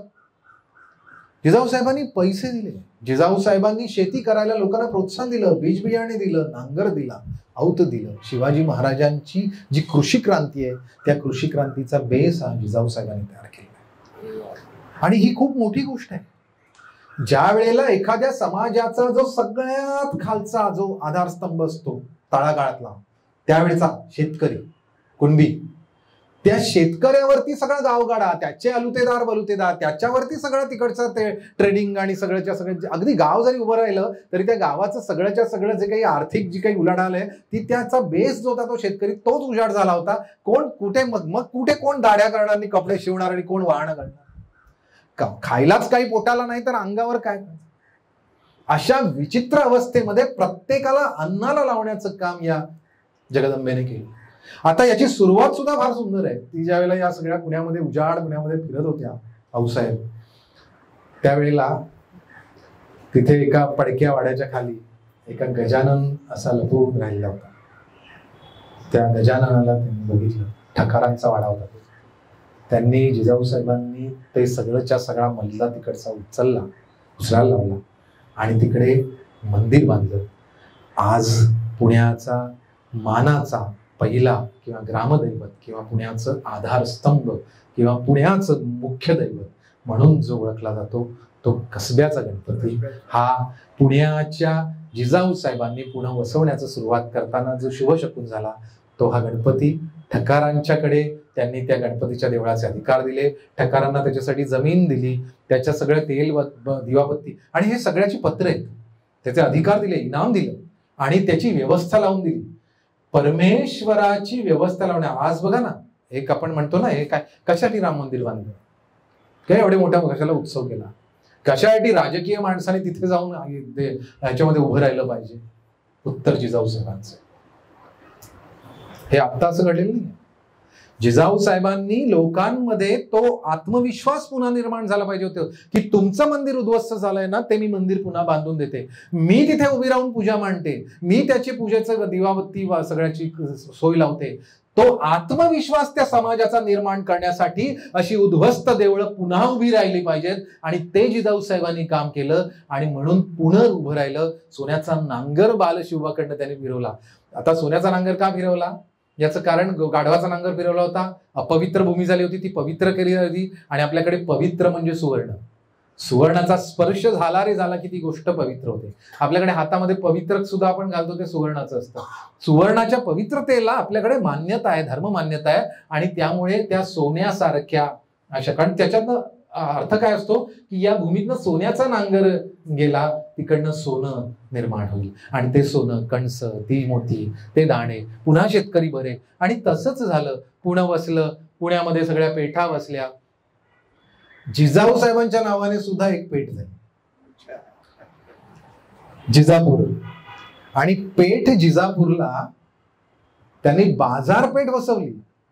म्हणजे मी मुद्दामून म्हणतोय, तुम्हाला आपल्याला पटकन असं बोलताना कळणार नाही, बाजारपेठ वसवणं, या ठकारांनाच त्यांनी बाजारपेठेचे वेगवेगळे अधिकार दिलेले आहेत. पूर्ण पत्र आहे जिजाऊ साहेबांचं स्वतःचं. त्यानुसार त्या जिजापूर पेठेमध्ये त्यांना शेटेपण, महाजनपण, म्हणजे ती जी पदं आहेत बाजारपेठ बसवण्यासाठी आणि त्याची काळजी घेण्यासाठी, ते व्यापाऱ्यांचा समूह एक अख्खं बाजारपेठ केल्यानंतर प्रांतिक उलाढाल झाली आणि ती खूप मोलाची आहे. पहा, मी हे तुम्हाला का सांगतोय, कारण हे शिवाजी महाराज लहान असताना जिजाऊ साहेब काय करत होते, दादोजी कोंडदेव काय करत होते आणि त्याचे नकळत संस्कार शिवाजी महाराजांवर काय होते. माणूस शिकतो कुठे? ज्यावेळेला हे आजूबाजूला घडत असतं ते बघून शिकत असतो, आणि शिवाजी महाराजांना ते सगळं शिकवण्यात आलं. तर राजमुद्रा, एखाद्या 16 वर्षाच्या मुलाची राजमुद्रा ही कोणी निर्माण केली? आता याचं उत्तर आपल्याला पटकन नाही मिळत ना, म्हणून मग मी शहाजीराजांकडे जातो. तर्कशास्त्रावरती ज्याने मंत्रिमंडळ पाठवलं, ज्याने निष्णात लोक दिली, ज्याने प्रारंभी पैसा दिला सगळाच्या सगळा उभा करायला, त्याच माणसाने, म्हणजे शिवाजी महाराजांच्याकडून हे राजकार्य व्हावं किंवा असं राज्य संस्थापन व्हावं याची कुठेतरी सुप्त स्वप्नवत इच्छा ही शहाजीराजांची असलीच पाहिजे, त्याच्याशिवाय हे शक्य नाही. आणि ती इच्छा पूर्ण करण्यासाठी जिने आपलं अख्खं आयुष्य वेचलं ती त्यांची विश्वासाची पत्नी होती जिजाऊसाहेब. एखाद्या स्त्रीच्या, मी गोष्ट तिची सांगतोय, तिचे वेगवेगळे रोल आहेत, वेगवेगळ्या भूमिका आहेत.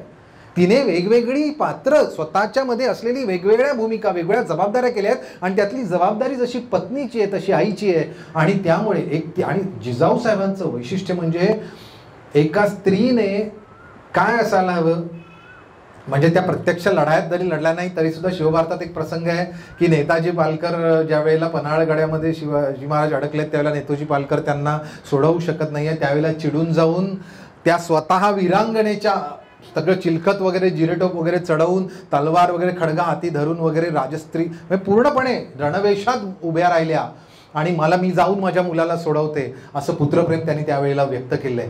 जिजाऊ साहेबांचं हे रूप हे वीरांगणेचं आहे, आणि त्यामुळे प्रत्यक्ष जरी त्यांनी कुठली लढाई केल्याचं आपल्याला उदाहरण केली असेल, मी का शक्यता नाही म्हणत नाही, आज पुरावा नाही. आपल्याकडे एकही कागद नाही आहे की जो सांगतो आहे की जिजाऊ साहेब लढल्या, छोट्या लढाईत तरी होत्या असं आपल्याला मिळत नाही. पण प्रत्यक्ष रणांगणावर नसल्या तरी देखील रणवेशात आहेत, त्यामुळे त्या वीरांगना होत्या. पण त्याखेरीज त्या वीर कन्या शहाजीराजांच्या, लखुजीराव जाधवांसारख्या महान वीराच्या कन्या, अचलोजी, दत्ताजी, रघुजी, अशा अत्यंत जबरदस्त, बहादूरजी वगैरे अशा प्रचंड पराक्रमी अशा भावांच्या म्हणजे वीर भगिनी आहेत.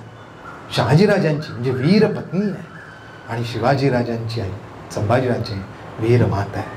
एखाद्या स्त्रीच्या आयुष्यामध्ये जे जे काही म्हणून वर्तुळ पूर्ण व्हायचं ते पहा ना जिजाऊ साहेबांच्या हातात. ती वीर कन्या आहे, वीर भगिनी आहे, वीर पत्नी आहे, वीर माता आहे आणि वीरांगना आहे पूर्ण अर्थाने, म्हणून ती जगदंबा आहे. जिजाऊ साहेबांनी पुणे वसवलं, आणि पुणे वसवताना जे न्यायनिवाडे दिले त्या न्यायनिवाड्यामध्ये दादोजी कोंडदेवांचा पण तेवढाच महत्त्व आहे.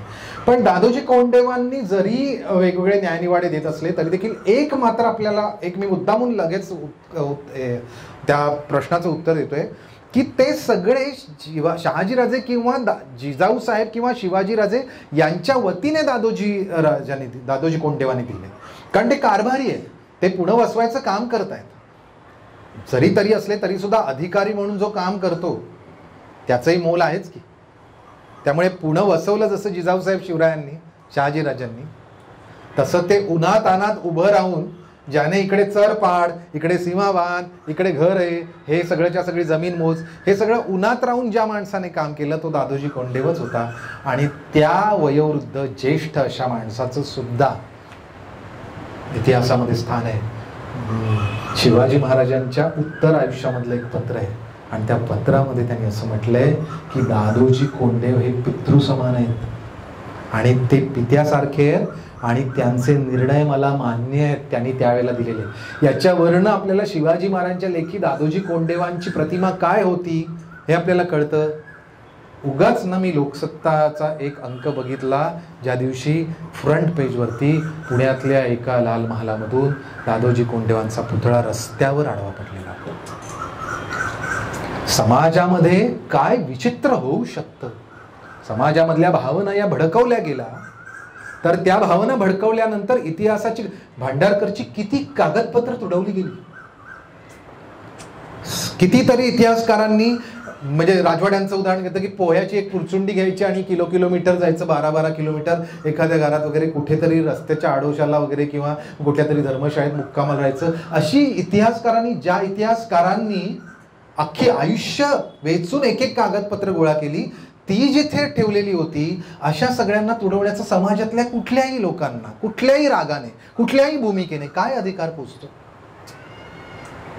हे मी खंत लगेच सांगतोय का? कारण आज ज्या वेळेला आपण असं म्हणतो की एखादा कागदपत्र मिळत नाही म्हणून आपण चरित्र लिहू शकत नाही, त्यावेळेला मग ती जी मिळालेली कागदपत्रे ती सांभाळण्याचं काम केलं पाहिजे. इतिहास कट्ट्यावरच्या या भूमिकेतनं मी एवढंच तुम्हाला विनंती करू शकतो की इतिहासातली सगळी वास्तू, सगळी वस्तू, त्याची सगळी स्मरण प्रतीकं ही सगळीच्या सगळी सांभाळण्याची सुद्धा जबाबदारी समाजावर येते. सांगायचा उद्देश एवढाच होता की पुण्याच्या जहागिरी वसवण्यामध्ये, पुनर्वसवण्यामध्ये दादोजी कोंडदेवांचा सुद्धा मोलाचा अधिकार होता. असं असताना सुद्धा जिजाऊ साहेबांचा एक निवाडा आहे.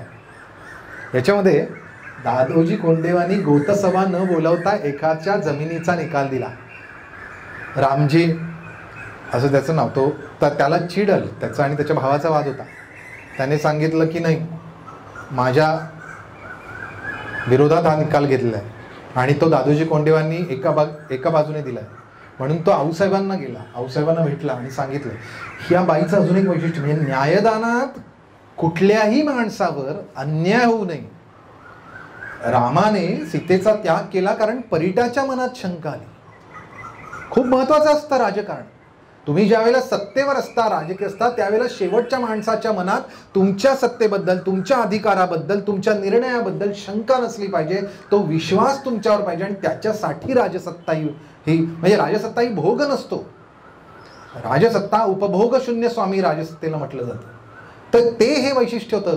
जिजाऊ साहेबांनी त्या माणसाने ऑब्जेक्शन घेतलं की मला हा निर्णय मान्य नाही, गोतसभेने निर्णय द्या. म्हणजे गावातल्या सगळ्या गोतांना बोलवा आणि त्यांच्या समोर निर्णय द्या, गोतसभा करू दे. दादोजी कोंडदेवांनी एकांगी घेतला निवड.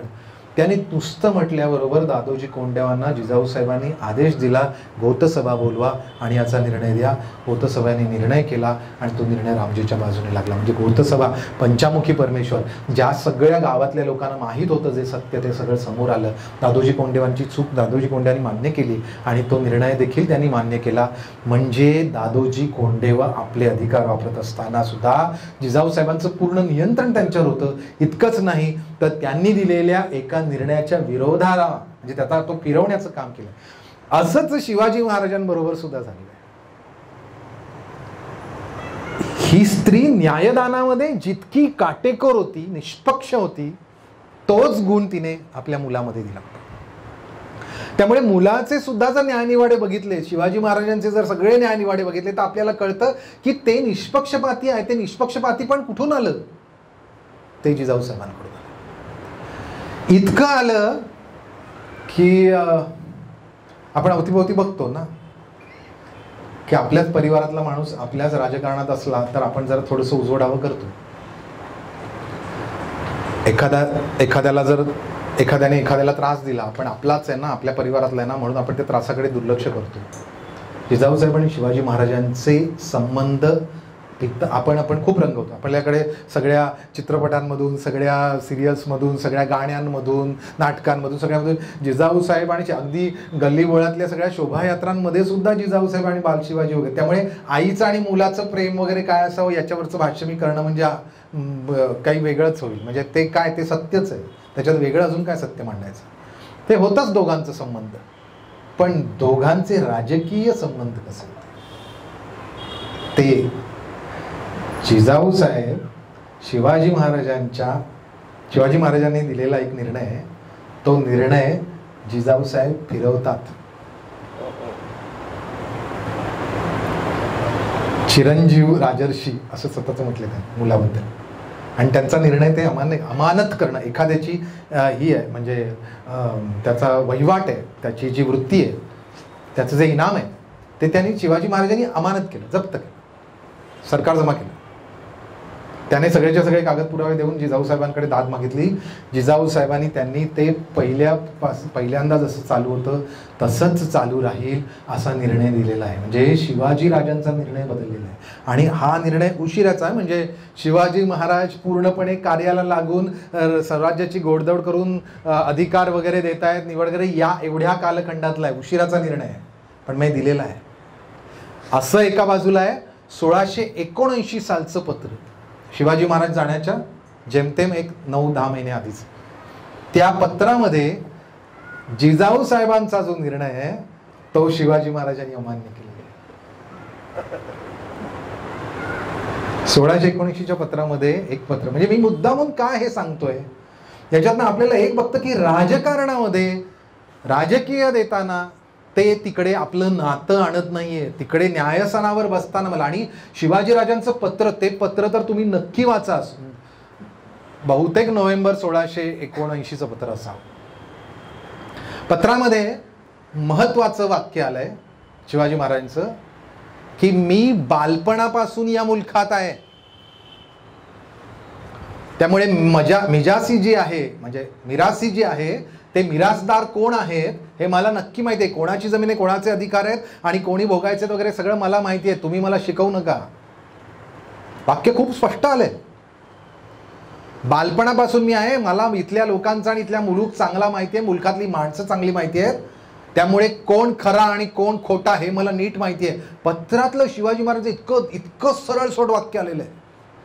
त्या पत्राच्या मध्ये शेवटी आलेलं आहे की आऊसाहेबांचा कागद दाखवून कोणी जर ही मिराश मागत असेल ती खोटी आहे, त्यामुळे ती, आणि त्याच्यामध्ये त्या कोणे रुद्रला दिलेलं पत्र येते, त्या कोणे रुद्र नावाच्या अधिकाऱ्याला त्याला झापलाय महाराजांनी की कोणाचं तरी ऐकतोस, आत्ता तुला मी त्या सुभ्यावरती नेमलाय, तुला त्या सुभ्याचं माहीत नाही, मी लहानपणापासून या सगळ्या मुलखात आहे, तुला आत्ता नेमणूक झाली आहे, तुला नीट माहित नाही, कोणाचं तरी ऐकतो आणि कोणाच्या तरी बाजूने तू काहीतरी कोणाला वगैरे करतो, हे बंद कर.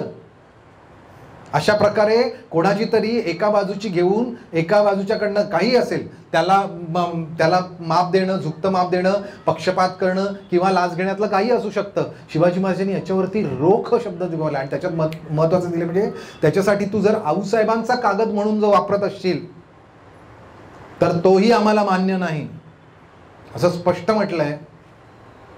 त्याच्यामध्ये गोमाजी पानसंबळ नाईक यांचा उल्लेख आलाय की त्यासाठी गोमाजी पानसंबळ नाईक यांनी ही मखलाशी केली आहे, म्हणून त्यांनाही मी छान मस्त वॉर्निंग दिलेली आहे, दम दिलेला आहे त्यांना, हे असलं काही करू नका. आता गोमाजी नाईक पानसंबळ हे मुद्दामून नाव मी यासाठी घेतलं, 1679 साली ज्येष्ठ माणूस आहे हा. कोण आहे तो माणूस? हा कोणी साधा माणूस आहे का? हा गोमाजी नाईक पानसंबळ हा जिजाऊ साहेबांच्या नात्यातला माणूस, नुसता तो त्यांच्या नात्यातला माणूस नाहीये. जिजाऊ साहेब 12 वर्षाची असताना शहाजी राजांच्या कडे ज्या वेळेला वेरूळला आल्या त्यावेळेला लखुजीराव जाधवांनी आपल्या मुलीच्या सगळ्या गोष्टींच्या कडे पाहण्यासाठी म्हणून गोमाजी नाईक पानसंबळांची नेमणूक केली. काय जबरदस्त असेल बघा. या गोमाजी नाईक पानसंबळ संपूर्ण आपल्याला शिवकाळामध्ये जिजाऊ साहेबांच्या अनेक ठिकाणी दिसतात. आणि ते का दिसतात याचं कारण माहेरी सासरी मुलीची पाठवणी करताना तिच्याबरोबर जो माणूस दिला, जो तिच्या सासरी अख्खं आयुष्यभर तिची पाठराखण करेल आणि तिचा सगळा कार्यभार पागेल, तो गोमाजी नाईक पानसंबळ. आणि गोमाजी नाईक पानसंबळांना सुद्धा दम देत आहेत, ज्येष्ठ माणसाला दम देत आहेत, आईच्या माणसाला दम देत आहेत, आईच्या बरोबर आईची पाठराखण करणाऱ्या माणसाला दम देत आहेत. म्हणजे शिवाजी महाराजांचं निष्पक्षपातीपण किती असलं पाहिजे न्यायदानामध्ये. काय माणसाने आपलं चरित्र घडवावं. चरित्र हे राजकारणातलं सगळ्यात मोठं आहे. राजकारणात काय टिकू शकत नाही ते चरित्र. आणि जिजाऊ साहेब आणि शिवाजी महाराज ही जी सगळी माणसं आहेत ना, यांनी राजकारणातले जे आदर्शाचे मानबिंदू करून ठेवले आहेत किंवा उत्तुंग जे काही महामेरू ठेवलेले आहेत त्याचं कारण त्यांचं चरित्र. आणि हे चरित्र राजकारणातलं शिकायला पाहिजे. जिजाऊ साहेबांनी त्यांच्या सगळ्या आयुष्यामध्ये, आता मी वेळ कमी असल्या त्याच्या सगळ्या, मी कारण शिवकाळामध्ये शिवाजी महाराजांच्या आयुष्यामध्ये जे जे घडलं ते सगळ्याचे परिणाम जिजाऊ साहेबांवर आहे. अफजल खान आलाय त्यावेळेला, अफजल खानाच्या वेळेला राजगडावरून प्रतापगडावर महाराज निघतायत. त्याच्या आधी त्यांची पत्नी ही त्यांच्या ज्येष्ठ मुलाला तिने जन्म दिलाय सईबाई राणी साहेबांनी, ती आजारी आहे. त्या मुलाला पाजायला कोणी नाही, त्यावेळेला त्यांना धाराऊ म्हणून गाडेबाई आहे तिला तिची नेमणूक करतात आऊसाहेब. आऊसाहेब संभाजीराजांचं अख्खं संगोपन आऊसाहेबांनी केलं आहे. म्हणजे आपल्या मुलावर संस्कार केलेच, पण आपल्या नातवावर करणार. कारण आई ही लवकर गेली. केवळ 1.5-2 वर्षाचे असताना संभाजीराजे, सईबाई गेल्या.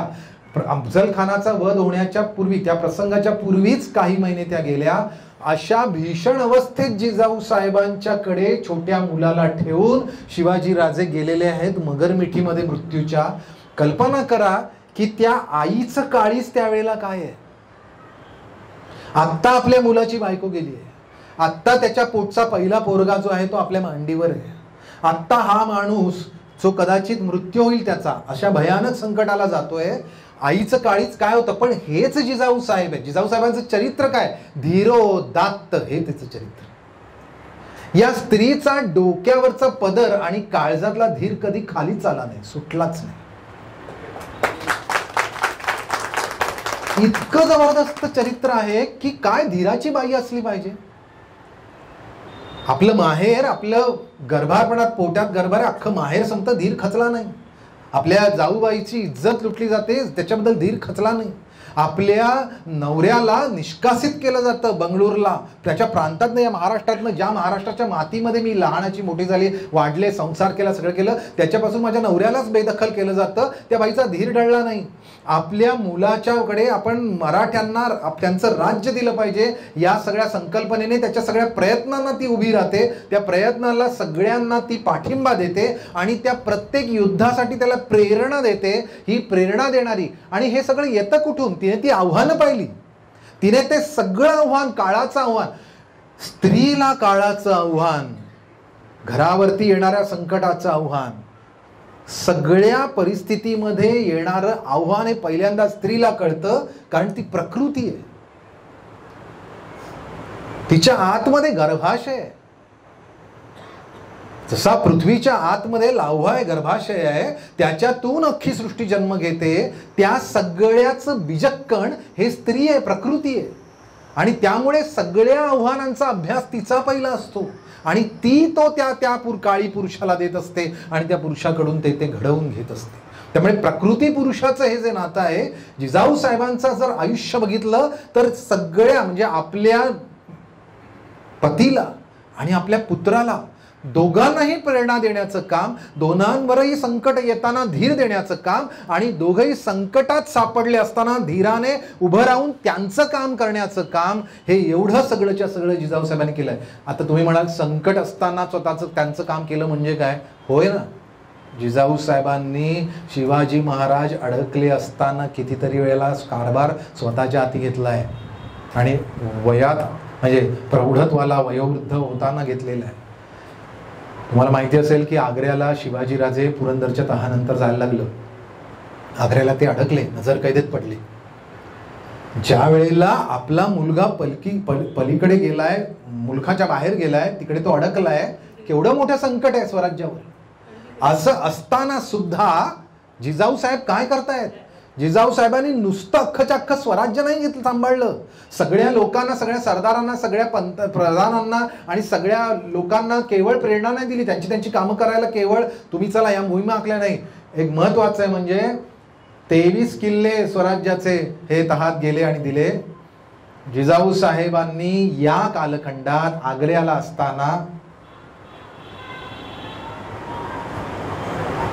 आपल्या कोकणाच्या मधला, म्हणजे मालवण कुडाळच्या जवळचा रांगणा नावाचा किल्ला आहे. आणि हा किल्ला स्वराज्यात, हा औरंगजेबाच्या नजरकैदेमध्ये शिवाजी महाराज ज्या वेळेला अडकले होते त्यावेळेला जिजाऊ साहेबांनी मिळवलेला आहे. म्हणजे आपला मुलगा ज्या वेळेला अडकलेला आहे त्यावेळेला सुद्धा स्वराज्य चालू आहे, नुसतं चालू नाही आहे, वाढतंय. आणि भारताच्या इतिहासामध्ये राजकारणाचा अर्धवर्यू असलेला जो राजा आहे तो ज्या वेळेला कैदेत किंवा अडकला किंवा बंदिस्त आहे, अशा वेळेला जे राज्य चालवतायत त्यांनी पराक्रम करून त्यावेळेला साम्राज्य वाढवलेलं आहे, स्वराज्याचा मुलूक वाढवलेला आहे. याचं जर उत्तम उदाहरण जर इतिहासामध्ये रेखाट झालं तर हा प्रसंग आहे. रांगणा किल्ला हा घेतलेला आहे जिजाऊ साहेबांच्या प्रेरणेने. म्हणजे त्या काळात नुसत्या त्या केवळ कारभार चालवत नव्हत्या, तर त्यांनी ते वाढवलेलं सुद्धा स्वराज्य आहे. शिवाजी महाराजांच्या आयुष्यात अशा प्रत्येक क्षणाला जिजाऊ साहेबांनी धैर्याने तोंड दिलं. अफजल खानाला मारताना जिजाऊ साहेबांनी त्याला नुसतं एवढंच सांगितलं होतं की भवानीचा सूड घे. अफजल खानाने तुळजाभवानी भग्न केली. तुळजाभवानी हे भोसल्यांचं कुलदैवत होतं. त्यामुळे महाराष्ट्र भाग्य भवानीच्या अपमानाचा बदला घे. तुझा वडील भाऊ या माणसाने कटकारस्थान केलं, त्याचा बदला घे. तुझ्या पित्याला याच माणसाने पायामध्ये बेड्या ठोकलेल्या आहेत आणि विजापुरामध्ये कैद करून विजापुरातनं धिंड काढलेली आहे शहाजीराजांची या माणसाने.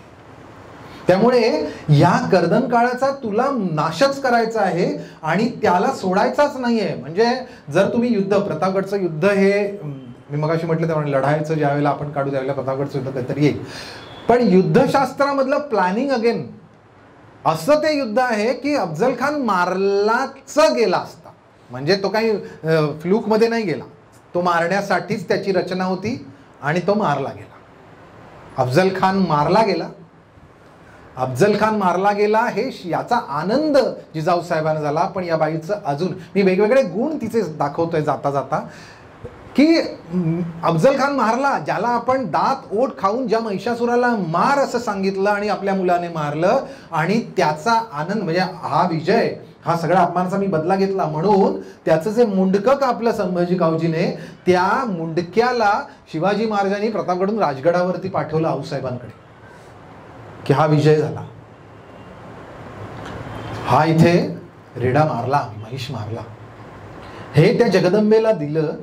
तिने काय केलं, तिने त्या अफजल खानाच्या मुंडक्याला नमस्कार करून त्याचं मुंडकं राजगडाच्या भालेकिल्ल्याच्या दरवाजापाशी त्याचं दफन केलं आणि तिथे दिवस रात्र वातबत्ती करण्यासाठी म्हणून योजना केली.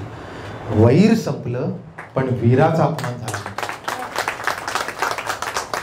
मी का तुम्हाला म्हणजे जिजाऊ साहेबांचं काय काय काय काय पाहायचं, छोट्या छोट्या घटना असतात पण त्याच्यातनं ते चरित्र कळत जातं, ते स्त्री कळत जाते, ती इतिहासातली ती कळत जाते आणि ही तीची गोष्ट आहे.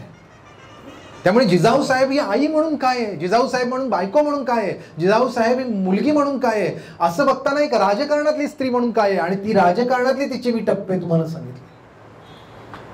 शिवराजाभिषेक हा शिवाजी महाराजांच्या आयुष्यातला, महाराष्ट्राच्या इतिहासातला, हिंदुस्थानाच्या, भारतवर्षाच्या इतिहासातला परमोच्च क्षण. एखाद्या राष्ट्राचं भाग्य हे दुर्भाग्य झालेलं असतं, काळी कवींना रात्र झालेली असते, ते सगळंच्या सगळं जाऊन पुनर्प्रतिष्ठापित करणं. हिंदुस्थानी सोन्याची होती, सुवर्णभूमी होती. प्रचंड वेगवेगळ्या अंगाने याचा प्राचीन इतिहास बघितला जर तर सगळं आपल्याला कळतं की सगळ्या भारतभर जगभर अशी विख्यात अशी सुवर्णभूमी, विश्वातली वंदनीय भूमी, असा इतिहास. अशी ज्या वेळेला भूमी नष्ट होते, अशी ज्या वेळेला दुर्भाग्यात सापडते, कलंकित होते, तिचं भाग्य हरवतं, ज्यावेळेला इस्लामी राज्यकर्त्यांनी ते सगळंच्या सगळं उद्ध्वस्त केलं, त्यावेळेला विजयनगरचं शेवटचं एक साम्राज्य हिंदूंचं मधल्या काळी आलं, ते गेलं. पण त्यानंतर पुन्हा हिंदूंचं राज्य प्रतिष्ठापना करण्याचा जो काही यज्ञ चालवला होता आयुष्यभर जिजाऊ साहेबांनी आपल्या मुलाच्याकडून, तो सगळ्याच्या सगळ्या यज्ञाची पूर्णाहुती ही रायगडावरती ज्येष्ठ शुद्ध त्रयोदशी शके 1596 आनंद संवत्सराला पहाटे 5 वाजता झाली. शिवाजी महाराज सिंहासनाधिष्ठित झाले. आऊसाहेबांचं वय पहा, 1598चा जन्म आहे, 1674 राज्याभिषेक आहे, 76 वर्षाचं आयुष्य. खूप थकल्या होत्या. आता तुम्हाला माहिती असेल, किंबहुना इथे असलेल्या स्त्रियांना माहिती असेल, ज्यांना आयुष्यात खूप कामं करायला लागतात ना, ती शरीराने लवकर म्हातारी होतात. आऊसाहेब शरीराने जीर्ण झाल्या होत्या पण मनाने नव्हत्या. त्यांना सोसवत नव्हतं ही स्त्री बघा ना, ही जन्म घेते वराडात, नांदायला जाते मराठवाड्यात, ती सगळ्याच्या सगळा पुढचं आपल्या मुलाबरोबर सगळं काम करते, ते सगळ्याच्या सगळं मावळ मुलकात पुणे घाटावर पश्चिम महाराष्ट्रामध्ये, आणि अंतिम जिथे श्वास घ्यायला जाते ते कोकणात. हा, खऱ्या अर्थाने ती महाराष्ट्राची भाग्यलक्ष्मी. पहा बरं, तिने वराड, तिने मराठवाडा, तिने पश्चिम महाराष्ट्र, तिने कोकण, जिथे जिथे तिची पावलं सरकली तिथे तिथे इतिहासाचे नवीन परिमाण झाले. प्रचंड मोठा इतिहास झाला. ती स्फूर्तिदायी होती. तिने स्वराज्याची ती प्रेरक शक्ती होती. शिवाजी महाराजांनी ज्याला ज्येष्ठ शुद्ध रविवारला राज्याभिषेक केला त्यावेळेला ही जिजाऊ त्यांनी खाली पाचाडला आऊसाहेबांसाठी वाडा बांधला. स्वतःसाठी रायगडावर एवढा मोठा ज्यावेळेला राजधानीचा किल्ला बांधला त्यावेळेला आऊसाहेबांच्यासाठी खाली वाडा बांधला. कधी गेलात पाचाड वाड्याला जरा फिरा, नुसतं फिरा. काय माहिती कुठल्याही मातीला स्पर्श झाला, तिथून आऊसाहेबांची पावलं गेली.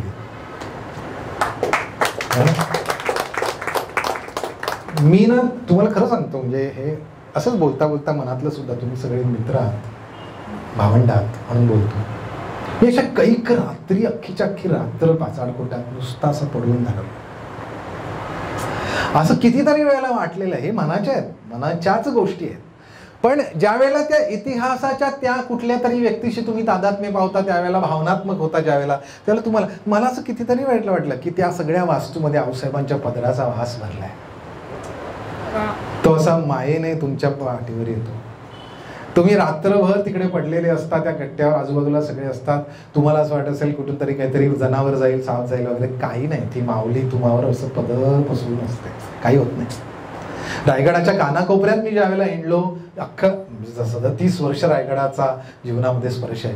पण प्रत्येक वेळेला मला असं रात्री अपरात्री कुठेही फिरताना मला नेहमी असं वाटलं की तो इतिहास जो आहे, तो इतिहास पुरुष, ते घडून गेलेल्या गोष्टी, ती सगळे पुण्यात्मे हे तुम्हाला सगळंच्या सगळं देत असतात. तिकडे कुठला धोका नसतो, तिथे काही अपघात नसतो, तिथे काही घात नसतो. तिथे फक्त आणि फक्त तुम्हाला मिळत असतं आतून सगळंच्या सगळं, तुम्हाला पावित्र्य मिळत असतं, तुम्हाला प्रेरणा मिळत असते काहीतरी करायची. जिजाऊ साहेबांचा वाडा हा पाचाडचा कोट, या पाचाडच्या कोटामध्ये जिजाऊ साहेबांचा अंतिम वास होता. इकडून त्या ज्येष्ठ शुद्ध त्रयोदशीसाठी म्हणून 4 दिवस आधी गडावर गेल्या. पहा बरं, पालखीतनं गेल्या, चालवायला नव्हतं. ती पालखी त्यांची त्या सगळ्या गडावरनं नाना दरवाजातनं जात जात जात जात वरती महादरवाजापाशी गेली. माहीत नाही ना आपल्याला, मी आपल्या फक्त हे भावनांचं सांगतो. पण तिकडे असे 2 बाजूला 2 यमदूत उभे होते. ते म्हणते, आऊसाहेब वेळ झाली. आऊसाहेब म्हणाले, थांबा ना जरा.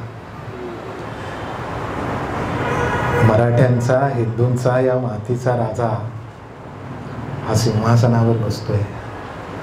ही भूमी स्वातंत्र्य होतं, हिचं स्वतंत्र होते, सार्वभौम होते. आयुष्यभर सगळं त्याच्यासाठी केलं, त्याची पूर्णाहुती फक्त आता आहे. अशा वेळेला थोडा धीर धरा. तेवढा तो राजा हा सिंहासनावरती बसलेला बघते. आता काही तो माझा पूत राहिलेला नाही, तो राजा राहिला. मी प्रजा म्हणून त्याला मुजरा वाहते आणि मग खाली उतरते, तुमच्याबरोबर म्हणाल तिकडे येते. आणि तसंच झालं. जिजाऊ साहेब वरती गेल्या. आऊसाहेबांनी तो सगळा सोहळा, याची देही याची डोळा पाहिला. मी कितीतरी वेळेला त्या राजसिंहासनाच्या ज्यावेळेला मी भटकत असे त्यावेळेला तिकडे एवढी गर्दी नव्हती, सगळा रिकामा असायचा. आणि रिकामा असला ना की दगड बोलायला लागतात. किल्ला रिकामा असेल ना तर तो तुम्हाला इतिहास जास्त गवसणी घालतो. तुमचा मेंदू जो असतो ना त्या मातीवर विचार करायला सुरुवात होते. कागदपत्रांमधलं काय काय मिळतं ते होतं. आणि तसं रायगडाच्या त्या राजसभेमध्ये मी ज्यावेळेला फिरत होतो त्यावेळेला मला कितीतरी वेळेला जिजाऊ साहेबांचे डोळे जाणवत होते. काय वाटलं असेल त्या 76 वर्षाच्या पूर्ण अशा भाग्यलक्ष्मीला पूर्णाहुती होत असताना. आपल्याला कल्पना करता येईल का? ज्या सगळ्या गोष्टीसाठी म्हणून आयुष्यभर रणमैदान गाजवलं, प्रत्येक क्षणाशी झुंज दिली, येणारा प्रत्येक क्षण फक्त आणि फक्त संकटच घेऊन आला, त्या प्रत्येक संकटाला धीराने तोंड द्यायचं, फक्त झुंजायचं. आणि हे सगळं करत असताना सुद्धा मायेचा पदर सोडायचा नाही.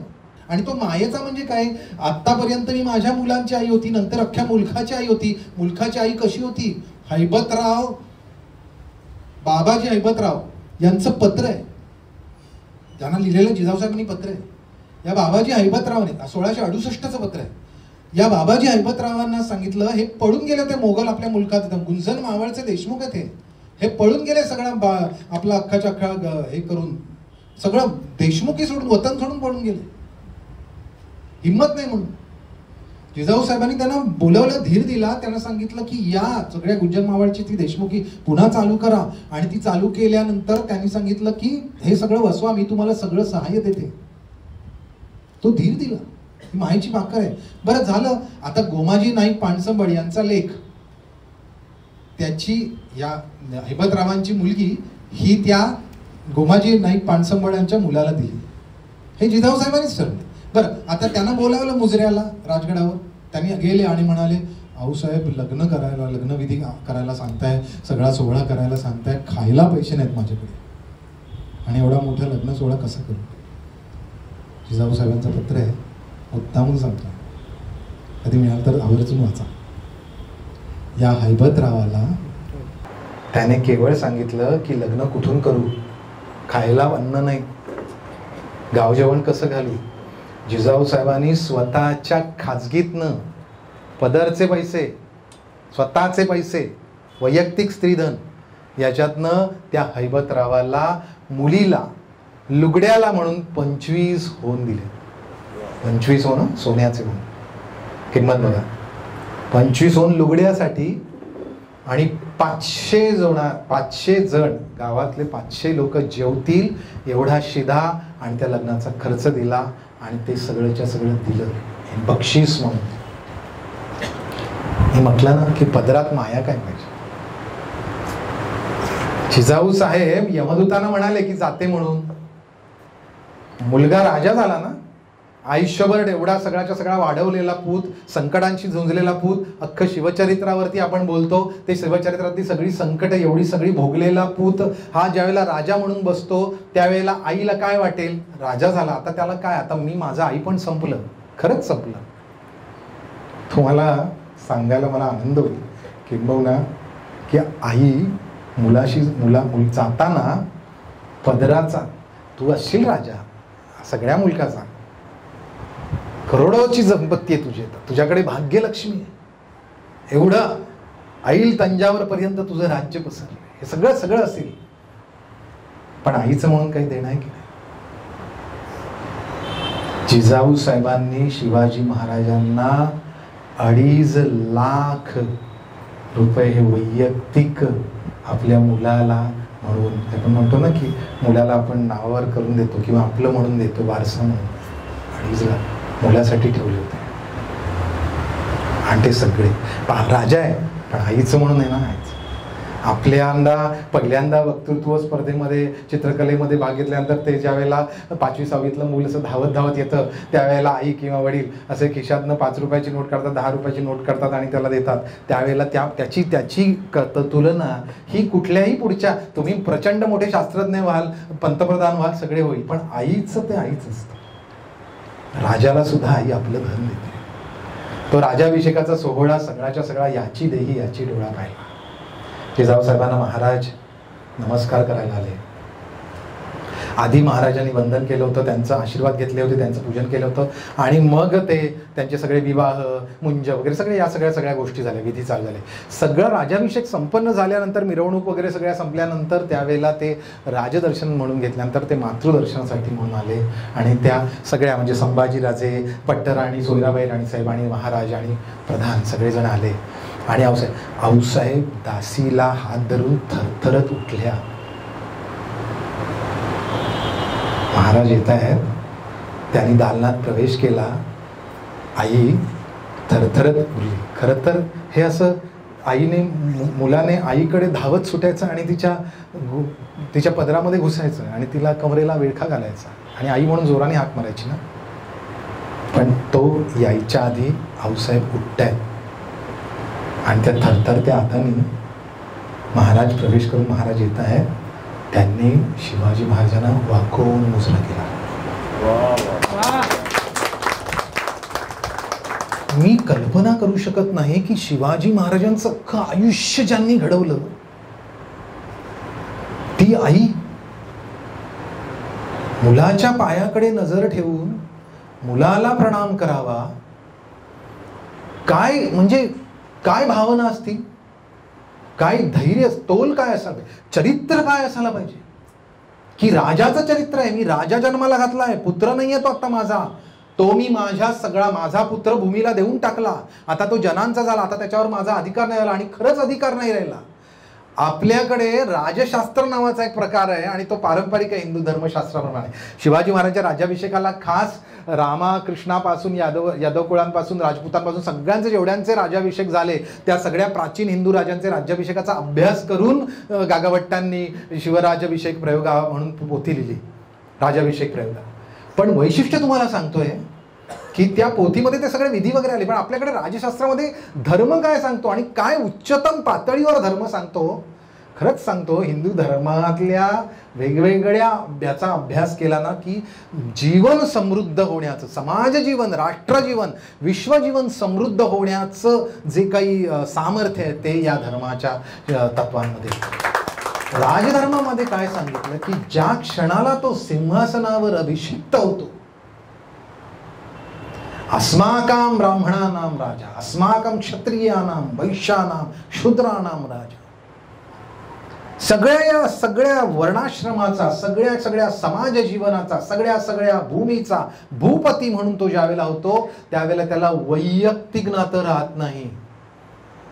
राजाला हिंदू धर्माने सोयर आणि सुतक दिलेलं नाही.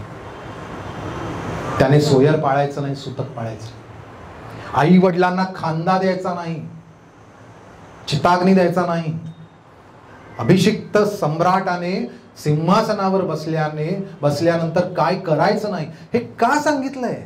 हे केवळ विधी नाही आहेत. तर प्रत्यक्ष जर वडील आले, पुत्र आले, आई आले, भाऊ आला, बहीण आला आणि न्यायासनावर तू असशील आणि समोर जर अपराधी म्हणून ते आले तर न्याय देताना नातं म्हणून तुझी मनातली कुठलीही भावना ही संभ्रमित झाली नाही पाहिजे. तुझ्या राजा म्हणून न्याय देताना तुझा न्याय निष्पक्षपणा हे धर्म शिकवतो आणि म्हणून धर्मदंड हा राजदंड आहे. आज आपल्याकडे ज्या वेळेला संसदेमध्ये पंतप्रधान जाऊन तिकडे तो राजदंड प्रस्तावित करतात आणि लोक म्हणतात 16 राजांचा ह्याच्यापासून सगळ्यांचे याचे दंड त्याचे दंड. हा दंड काय आहे तो तुम्हाला सांगतो. त्या ज्या वेळेला संसदेत तुम्ही त्या दंडाकडे बघता त्यावेळेला तुम्हाला सांगतो की हा समाजातला तो धर्मदंड आहे, तो सर्वोच्च दंड आहे जो राज्यकर्त्यांना भ्रष्ट होण्यापासून थांबवतो. त्यामुळे राज्याभिषेकातला एक विधी आहे की राजा सिंहासनावर बसल्या तो मुकुट चढवल्यानंतर त्या पुरोहिताला सांगतो की कोहम दंडसी, आता मी दंड देणार सगळ्यांना, तर मला दंड देण्याचे अधिकार कोणाला उरलेत? त्यावेळेला त्या पुरोहिताने 3दा म्हणायचं असतं धर्मादंडसी, तुला धर्मदंड करेल. असे राजकारण, असं राजकारण जिजाऊ साहेबांनी शिवाजी महाराजांच्या पोटी जन्माला घातलं. शिवाजी महाराज आत आले, जिजाऊ साहेबांनी प्रणाम केला. मी कल्पना करू शकत नाही की आऊसाहेबांच्याकडे नसतील पण शिवाजीराजांच्या डोळ्यात काय तरळलं असेल.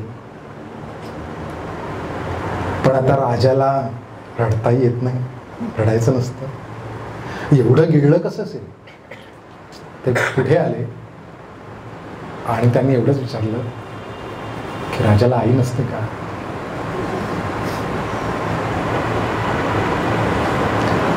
जिजाऊ साहेबांनी सांगितलं असेल असते ना,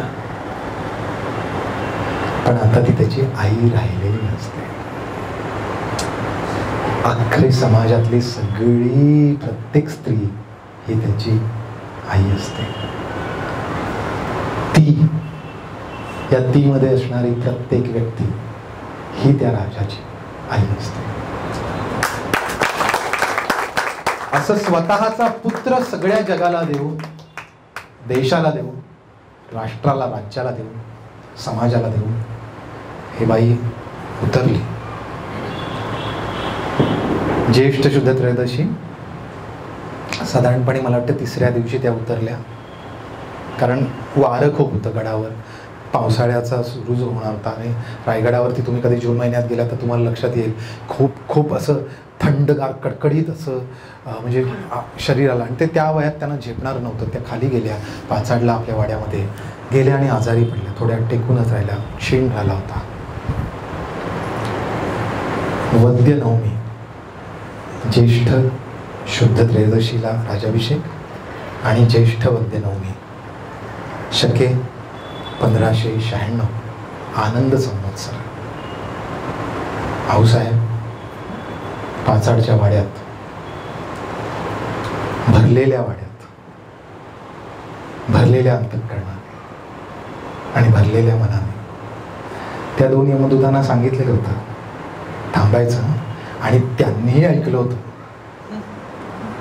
शेवटी त्यांनी ठरवलं, आणि रात्रीच्या वेळेला पूर्ण अंधार झाल्यानंतर शांततेत त्यांनी इहलोकीची यात्रा पाचाडच्या कोटात संपवली. जिजाऊसाहेबांचं चरित्र हे शिवाजी महाराजांच्या चरित्रामुळे, शहाजीराजांच्या चरित्रामुळे, या महान चरित्रांमुळे इतिहासाच्या पानांवर काहीस झाकोळलेलं दिसतं. मी डॉक्युमेंटरी एव्हिडन्स नाही म्हणतो, पण म्हणजे ते चरित्र नव्हतं असं नाही, ते संजीवन होतं. आणि गोष्ट तिची मधली ही पहिली गोष्ट त्या तीला आहे जी ती हिंदुस्थानाला कधीच विसरता येणार नाही, किंबहुना हिंदुस्थानाच्या प्रत्येक तीला घडवण्यासाठी ती उपयोगी आहे. प्रत्येक तीने, हिंदुस्थानातल्या प्रत्येक तीने तिची गोष्ट वाचली पाहिजे, तिची गोष्ट ऐकली पाहिजे, तिच्यासारखं व्हायला पाहिजे, तिचे सगळे गुण आपल्यात येतील असा प्रयत्न केला पाहिजे. आणि तसं असेल तर ती भारत माता ही समृद्ध होईल, आणि तिची गोष्ट, त्या भारत मातेची गोष्ट अजून उत्तुंग होईल. थांबतो, कारण भरपूर काही काही आहे कागदपत्र, 8-10 पत्र जिजाऊ साहेबांची, त्या पत्रांमध्ये त्यांचं कळतं, सगळ्या काही गोष्टी कळतात. पण एक आहे, ही गोष्ट थांबत नाही, कारण जिजाऊ साहेब थांबूच शकत नाही. जिजाऊ साहेब देहाने जरी त्या पाचाडवाड्यात गेल्या असल्या तरी रायगडाच्या प्रत्येक इतिहासामध्ये, इतिहासाच्या पानावर, महाराष्ट्राच्या प्रत्येक शाळांमध्ये, महाराष्ट्रात जन्म घेणाऱ्या प्रत्येक स्त्रीच्या मनामध्ये, आणि त्या प्रत्येक हिंदुस्थानातल्या जिला जिला म्हणून इतिहासामध्ये, राजकारणामध्ये, समाजकारणामध्ये, अर्थकारणामध्ये, व्यवसायामध्ये, कशातही कुठल्याही गोष्टीवरती जिला काहीतरी वेगळं करावं असं वाटतं, त्या प्रत्येकासाठी जिजाऊ साहेब ही ती आहे जी आदर्श स्त्री आहे, आदर्श माता आहे. तिला वंदन करतो. आपल्या सगळ्यांना आपण तिच्या मनाने वंदन करतो आपण, कारण प्रातःकाली जसं आपल्याकडे आपण म्हणतो ना, सतींचं स्मरण करावं, कुंती, अहिल्या, या सगळ्या सती, तसंच महान सतीत्व या भारताच्या इतिहासामध्ये जिजाऊ साहेबांच्या. त्यामुळे पुण्यस्मरण जिजाऊ साहेबांचं सकाळी उठल्यानंतर शिवाजी महाराजांचं स्मरण करावं, त्याच्या आधी जिजाऊ साहेबांचं करावं, जय जिजाऊ जय शिवराय म्हणावं, आणि दिवसाला सुरुवात करावी. पहा, हिंदुस्थानचा उद्याचा इतिहास हा समृद्ध झाल्याशिवाय राहणार नाही. जिथे थांबतोय तिथे आऊसाहेबांचा एकदा जय जयकार, आणि नंतर शिवाजी महाराजांचा. स्वराज्य जननी राजमाता जिजाऊ साहेब मासाहेब की, प्रौढ प्रताप पुरंदर क्षत्रिय कुलावतांस सिंहासनाधीश्वर महाराजाधिराज राजा शिवछत्रपती महाराज की, राजा शिवछत्रपती महाराज की, राजा शिवछत्रपती महाराज की, भारत माता की, भारत माता की, वंदे वंदे वंदे मातरम. धन्यवाद. पुढचं पुष्प हे अप्पा परबांची कन्या